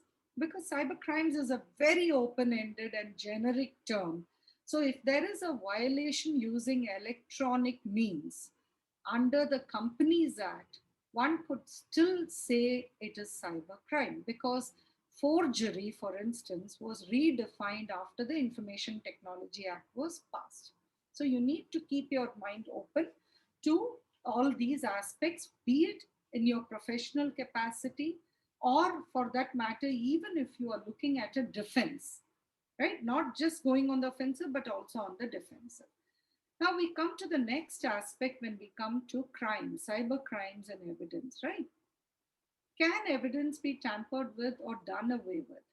So there are some very interesting tax cases where you will find, simple mechanisms in terms of how somebody destroyed a hard disk, burnt it, broke it, and even then they were able to collate data out of it. So the most important takeaway I would give in this aspect is, unlike lawyers, chartered accountants do not have a complete privilege. There can be search and seizure of your records, but you can ask for protection in terms of the data being collected only with respect to the prosecution that is being pursued and not as a fishing expedition. So for instance, you can seek protection of your other client's data, which may also be captured along with the person who is under a criminal prosecution, right? So this is another important aspect I wanted to share. Now we come to the last part in terms of enforcement, and also in terms of how you may get dragged into some of these issues if the wrong thing happens, right? Of course, there was one question that was raised, which I also wanted to address, about using cloud technology. And there's one case I wanted to share also on that, right, for an app. So as far as cloud technology is concerned, as I mentioned to you earlier, you will not be able to um, get in place the kind of technology measures for protection the way a cloud service provider may be able to. One of the classic reasons why cloud services grew was this: their ability to provide better qualitative technology or security provisions as opposed to individuals or smaller businesses. So you may use it, but how safe it is and who, and ultimately it's not about whether it's safe or not. What you need to worry about is, where does liability lie? So if there is a breach, even if it is with respect to your own systems or that of a cloud, where does liability lie? So please read the fine print in whatever agreements that you sign. You may not be in a position to negotiate. For many cloud services, it is invariably a standard form contract. Yet, if you read it carefully, at least you will know what is it that you're exposing yourself to. And liability is the aspect I wanted to touch upon when I wanted to give you the app example. Now, I was dealing with the case of a professional. I don't want to get more specific than that for the sake of confidentiality. I was dealing with this issue for a professional who was using a very secure app, meaning it is not like it was a fake app or something. It's an interesting case that, in fact, in one of the instances, in fact, I've put in the book itself, we are all talking about and using WhatsApp today. So police decided that WhatsApp was not safe enough, and they downloaded something which was being touted as an equivalent of WhatsApp, and that it was supposed to be more secure and safe. And guess what happened? That was a fraudulent app. And the person who found out was able to show that everything from audio and video and everything that they were speaking always was being captured by the app and transmitted to the servers. So this was the extent to which just downloading a malicious app could do to compromise one of the most secure, or that vertical which needs security the most, right? So here is a situation where the professional is using an app which is prevalent amongst almost everybody in that field, and the professional is not doing anything wrong by using the app to store client or customer data, right? Now that app is breached. How does data get breached? Data can get breached at multiple levels. Nanda talked about vectors, but we also need to know vectors in terms of more individualized issues and not just country to country here. Let's get simple and basic here. So when we get simple and basic, your mobile can be a vector, your computers can be a vector for attack, a server can be one. It could be your server, it could be a service provider whose servers you're using, or a cloud service provider whose your services you're using. Could be just in transmission. It could be a vulnerability where the transmitting entity has not patched something. So there are so many ifs and buts in the middle. The issue here is, where does your liability lie? We spoke about all those very quickly. I ran you through all the cyber crimes that are there under the Information Technology Act. There are really two provisions that you have to know as a professional, because that can land you in personal liability, right? The first is a civil penalty, which is under 43A, which is for data protection. It is already there. Most people think data protection is something for the future, and India doesn't have a data protection regime. That's completely wrong. We do have a data protection regime. It's very much part of our statutory books. It may be minimalistic, that's all. But this applies to professionals also. It applies to corporates, body corporates, association of persons, etc. So you need to be really careful of that, and it's a kind of a negative covenant. It does not talk about what you can or cannot do about data. It talks about what is your liability if you have not exercised due care and caution, if you have not exercised all the reasonable security measures that are mandated under that provision. The provision is just one single provision, but that provision gets expanded into a huge data framework under the rules that were framed under 43A. Under 43A, you have the sensitive personal data rules, which talk about everything from consent to purpose to usage to dissemination, retention, deletion, and transferring outside the boundaries of India. So you need to know all these very thoroughly and have them as part of your corporate processes, and probably even advise your clients to have it as part of theirs. This is the civil aspect of it. The equivalent is 72A, which is the criminal provision, which also puts the same kind of onus on you of exercising due care and caution and not violating a term of contract by divulging something you're not supposed to do, right? Now, 72A and 43A, the difference is 43A, the civil provision deals with the narrower construct of sensitive personal information or data, whereas 72A, which is a criminal provision, broadens it out to cover personal information. So that could be anything and everything. And that's where, therefore, the risk lies.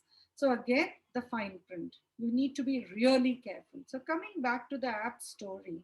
Now here is a situation where this person is using an app to store client data, either at the level of his mobile or his computer or some device at his level or the server level. It has been breached and it has violated or it has caused some level of problem for his customers. So the issue before him was in terms of, one, does he have to inform his customers about this breach? And two, what is the liability that will come to him? So here the situation was very simple because he was using a well-known app, and the app's terms will also indicate what is his liability and to what extent can he take recourse in terms of the app's responsibility for ensuring security. And also to just show that his devices were duly protected. So what was mentioned in the first presentation about the rain, I love that way Nanda presented it as rainbow principles. Yes, if not because you're worried about cyber security, you still have to follow those rainbow principles to ensure that you are not liable. That's the more important thing here also as a professional. So please ensure that you have your, uh, not just basic, but a substantially good cybersecurity plan in place, as you may otherwise land in liability for breaches. The second vulnerability, what I talked to you about NetAns, and the reason I use that is data theft. Now, 90% of corporate cases, cybercrime cases, and I invariably deal with only corporate cybercrime cases, 90 to 95% of them are about data theft. It could be current employees, former employees, employees who are just serving out their notice period, or competitors. Very rarely it will be through hacking or a virus attack. It is always the insider who is at fault. And the reason I used the NetAns example earlier was to show that the human element is always the weakest link. They are so you can put in whatever you want for technology. What is the protection we can put in for humans for them to not violate it, right? So like things like what he said, I can get a little bit more specific on what not to click on and what should be there in policy documents, which is like you must have a policy document against pornography in corporate spaces. You'll be shocked at how often this is violated by in a corporate space. You must have a very explicit clause in terms of illegal or pirated software. So I still remember exactly the date when the 2008 amendments came into effect in the IT Act. And when I say IT Act, I'm not saying Income Tax Act, I mean the Information Technology Act. Okay? So in October, though it was, the amendments were of 2008, they came into effect only on October 27, 2009. The reason I remember it is within just 2 days of the new provisions coming into effect, I was called for a very, very worrisome case. There was this one software which costs only 5,000 rupees otherwise. And this was a multinational conglomerate where one employee downloaded a pirated version of this 5,000 rupees software. And the criminal case was registered against the MD and CEO of the company, who was a foreigner. The difficulty that arises is you have vicarious liability under IT Act, and therefore all persons in charge of and responsible for the management and control or the day-to-day affairs of the business can be held liable, as also managers, etc., where there is also connivance, conspiracy, etc., etc. Right?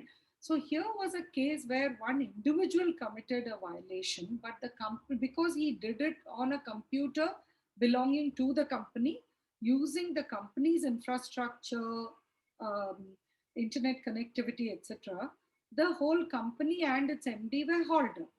So you need to be really careful in terms of what is permissible usage when it comes to a computer, whether you are an individual office or even a small or medium-sized office, and of course, definitely for a large-sized office, because one individual's mistake can land you in trouble. Nanda also mentioned about some of the other vulnerabilities which can happen, which is like somebody clicking on the wrong link and then making the entire system vulnerable, etc. But something as stupid as clicking on a cat video or something that somebody shared thinking it's funny can actually create the vulnerability for the entire system. So large issues are there, but the smaller ones are what will affect you the most. So you need to be really careful on those aspects. The reason I'm emphasizing all of this is when it comes to your client's data also, you personally may also become as liable if the breach happens from your end. You're dealing with sensitive personal information, and therefore you need to exercise more caution when it comes to putting in place processes. I see some hands are raised. So briefly, I'll close with some inputs in terms of enforcement. Nanda already mentioned about this ease of filing cybercrime complaints nowadays, which is on cybercrime.gov.in. One of the reasons I started CyberSati, which is a non-profit, was because I saw that even amongst professionals, there was a lot of um, opacity or lack of awareness about what amounts to a cybercrime, and are there remedies in law for against these kind of crimes. And the third most important thing, even for legal professionals, they were very confused about what is the procedure and processes to avail of these remedies. Now, if you visit cybersati.org, you will get a lot more details on what is the procedure. I've even put in the FAQs, how do you put together a complaint? How do you put together all the documents that have to be filed along with the complaint to ensure that your complaint is taken on record? And most importantly, and this is going to be the biggest takeaway for you, how do you retain electronic records? Make sure that whether it's your case or that for your clients or customers, make sure that that trail, that's why I told you, forget about the prefix cyber, forget about the prefix electronic, just go to first principles. And the way we would protect and put together a case brief, the way we would put together papers and documents to show the trail of evidence that leads to the conclusion of crime being committed by a person or a group of persons. In the same way, you will have to do it when it comes to an electronic trail also. Once you keep first principles in mind, the fear with the word cyber, the reluctance to understand or assimilate technology into our lives, and our assumption that somehow this is something different from ordinary will go away. Once that fear goes away, your adaptation to technology will be a lot better, and you may probably be able to rely on convenience without the risks that are attached to convenience. Yeah, over to you and to the questions that some people seem to have. Yeah, thank you, madam, for such a wonderful session. Pratik, is there any questions? Yes, there are questions. Yeah.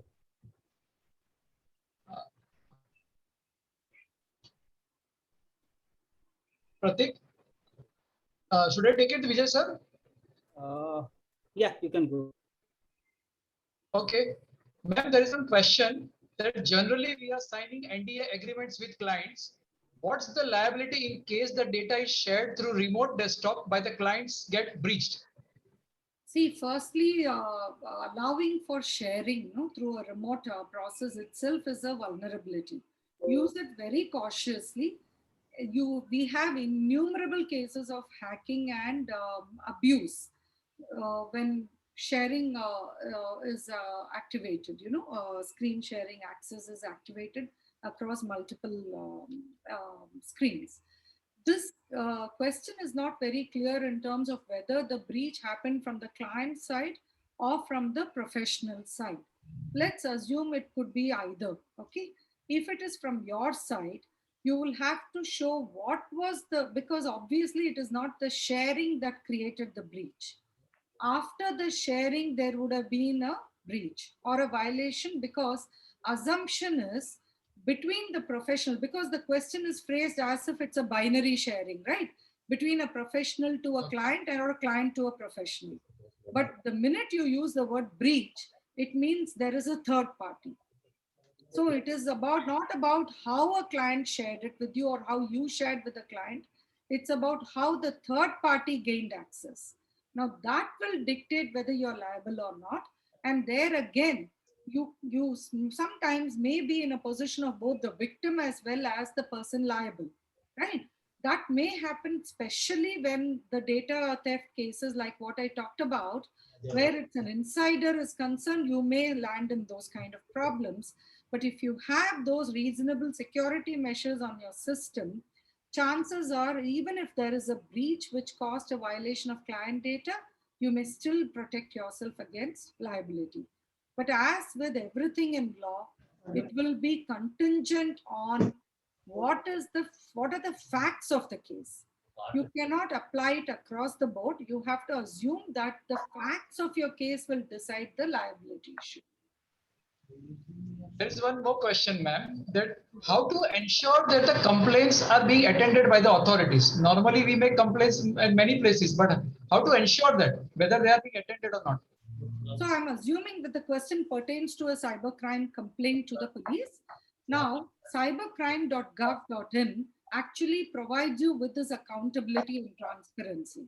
So there are only two kinds of complaints that you can file there, meaning all the broad heads dug apart. One is cybercrime complaints, and there is a special category which is for women, offenses against women and children.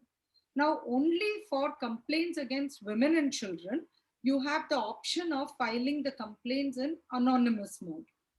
For all other cybercrime complaints, you have to provide all your details. Where possible, we advise even for women and children crimes to be submitted with details, because the minute you submit your complaint with all details, you can also then track what has happened to your complaint. Well, that's why I told you the electronic trail cannot be wiped away. Earlier, when you take your complaint to the police station, if they refuse to accept it, it is your word against them. Then you got CCTV cameras in police stations, so you would have to ask for that evidence to prove. Here is your opportunity where the minute it becomes an electronic trail, all data is already there online. So nobody can evade being accountable. But let's take 90% of cases are still being filed physically. Even in such instances, you can ask for accountability. Anytime you submit something, the police have to give you an acknowledgement. If they refuse to give you an acknowledgement, send your complaint in writing through registered post or some process where you will get an acknowledgement, or you can file your complaint before a magistrate, or you can, in fact, the immediate next step is, in a police station, the station house officer rules. Nobody, not even the Supreme Court, can dictate to a station house officer what he should do or should not do. But when he doesn't do his duty, the Supreme Court or whichever court can intervene. So the stepwise process for you is like this. If the police station, the person in charge of the police station doesn't do, the next level is your commissioner of police, or in the districts, etc., it is the superintendent of police. Then you have your magistrate courts before whom you can file a written complaint. There you have to provide all the details with the specific date, etc. Like I told you, today you have CCTV cameras in every police station. So they cannot shy away from the reality that you were present and they didn't act on it, right? The next level is to go to a high court on a writ. And of course, the last recourse is to the Supreme Court. You have a lot of remedies in law. It's about how you avail of them and ultimately how well you put together your paperwork. So paperwork, the devil does lie in the details.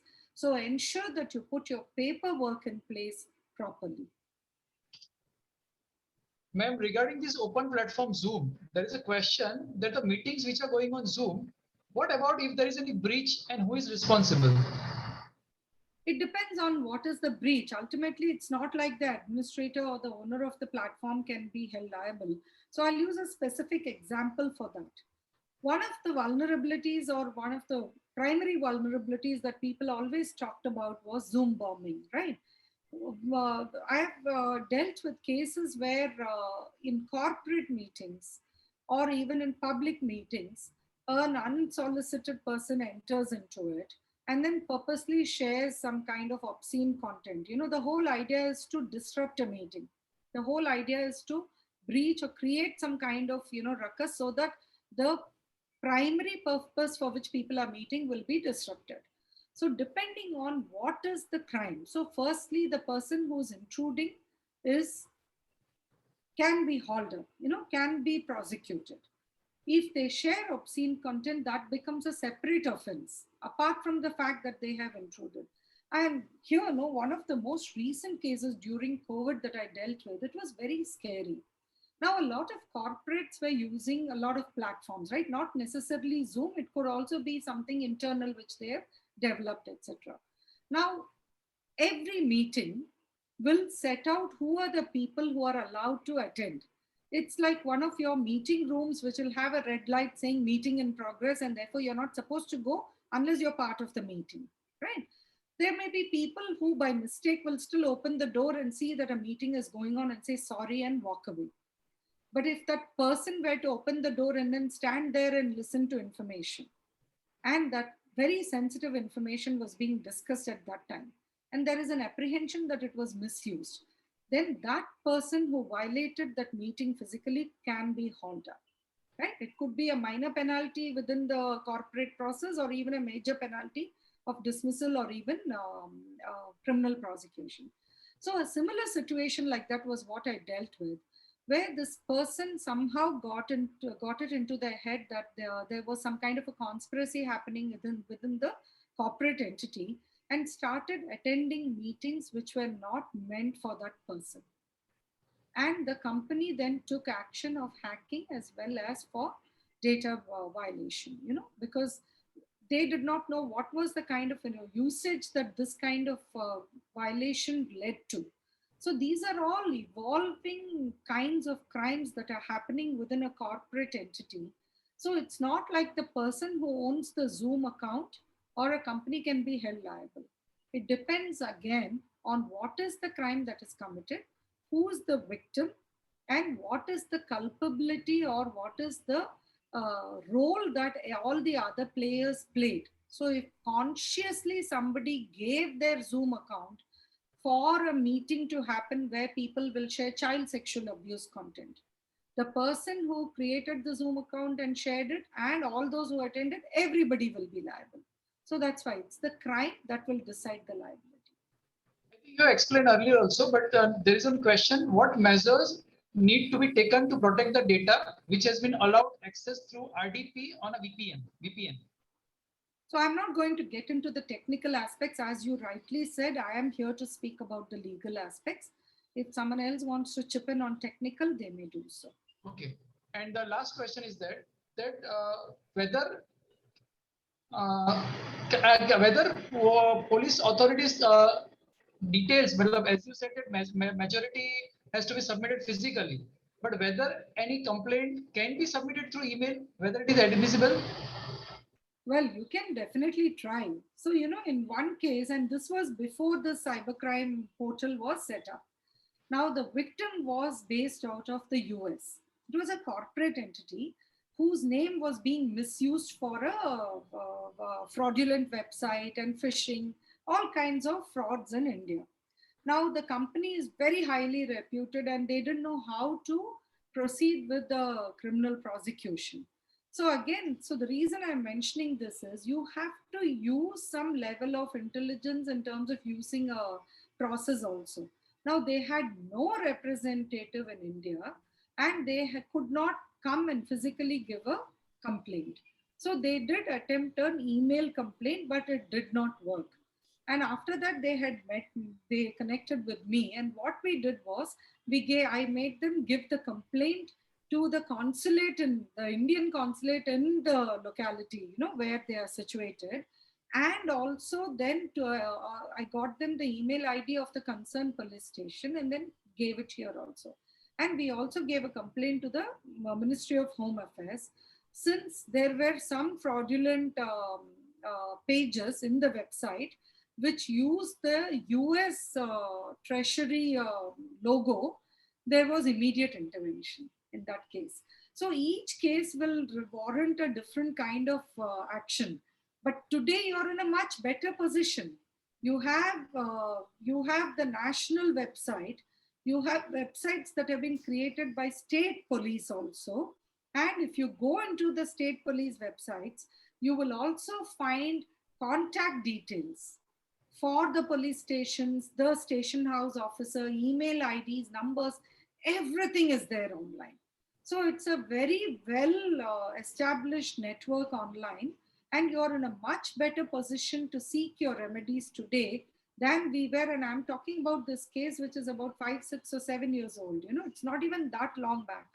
But within a short time, in fact, I'm part of the matter which resulted in this website being set up. So Mike, what you mentioned in my introduction, the Prajwala versus Union of India case, That resulted in this website.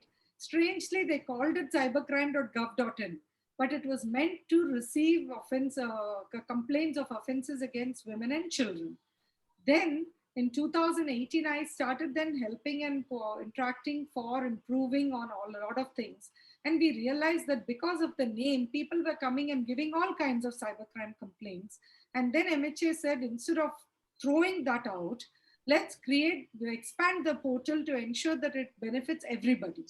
And that's how the portal was expanded to cover all kinds of cybercrimes. So we are having a lot of developments now, which are making it very easy for us to seek our remedies. We just have to take this in hand and utilize it. We're not using it enough, so criminals are getting away scot-free. So ma'am, last but not least, if the complaints are not being heard or they are not taken, any action are taken, can you share some email to escalate the complaints, whether there are specific emails where you can complain? No, I don't have a specific email on hand, but as I told you, you can escalate the complaint to the Commissioner of Police. So they will, in fact, most commissioners' offices have a particular hour on a particular day where they will actually accept anybody who has a problem to come and physically visit and to give it. I know in COVID times, it's a bit of a problem. There is a lot of data in terms of all these online resources on my site, cybersathi.org. So please go and check to see whether this information is available there. If it is not there, then just do a search for your specific state, the cyber cell or the police website, and you will probably get all the information you seek on the website itself. Thank you, ma'am. Some message to our members that Dr. Balsing Rajput, he has been appointed somewhere at urgent COVID situation duty. So he was not able to attend the session. So he has sent his apology and he has promised that in some other session, he will definitely join. And we are also thankful to ma'am that you have covered that part also. And we are very much thankful. And apologies from Dr. Balsing Rajput. Over to you, Vijay sir. Thank you, madam, for covering this topic in a nice, excellent manner. There are certain announcements regarding the future programs. Our next seminar is on 21st of May. That is a FEMA series, overview of FEMA, including capital and current account and LRS. Then on 22nd May, it's on immovable property in India and FDI. Then on 29th May, it's on deposit, bank account, borrowings, lending in foreign currencies, Indian rupees with recent changes. Members, kindly note that these are some of the future forthcoming programs of our study circle. And Nilesh, any questions for Nanda sir? I think Nanda sir has answered all his queries online only to the respective members. Questions? No questions, sir. There are no questions. Okay. Now, straight away request our committee member Jawad to propose a well-deserved vote of thanks to both the speakers. Vijay, before we propose the vote of thanks, I would also acknowledge Pranay Kochar, who had been instrumental in guiding us for this program. He was also being a speaker of the first session, but unfortunately due to COVID, he is admitted to ICU. Is currently critical, and he gave us a replacement, a suggestion for Nandaji. And at a short notice, Nandaji also agreed to address the members. So in absentia, thanks to Pranay also, and we wish for his early recovery. Early recovery. Yeah. Thank you, Vijay sir, for giving me opportunity to give vote of thanks to both the speakers of the session, Mr. Nandmohan Shenoy and Advocate N S Nappinai madam. On behalf of BCAC, I am thanking Mr. Nandmohan Shenoy for sharing his views and guidance on legal recourse available in case of cyber breach or fraud under Criminal Law and Information Technology Act. He has highlighted the risk factor associated with cyber attack, ransomware attack, malware attack. He also rightly said that greed and fear are the biggest factor which lead to cyber attacks in current environment. And now Ms. Nappinai madam also provided the guidance on how to approach and take the benefit of law enforcement agencies in case of cyber breach and frauds. He also explained the importance of cyber security in current environment in the organizations which need to be kept. Now I request all the participants to give virtually louder applause to Mr. Nandmohan Shenoy and Advocate N S Nappinai Madam for sparing his valuable time with us. Thank you. Thank you all. ma'am. With this, we will end the session. Thank you. Thank you, Nandmohan sir. Thank you, ma'am. Thank you, everybody. Thank you. Thank you.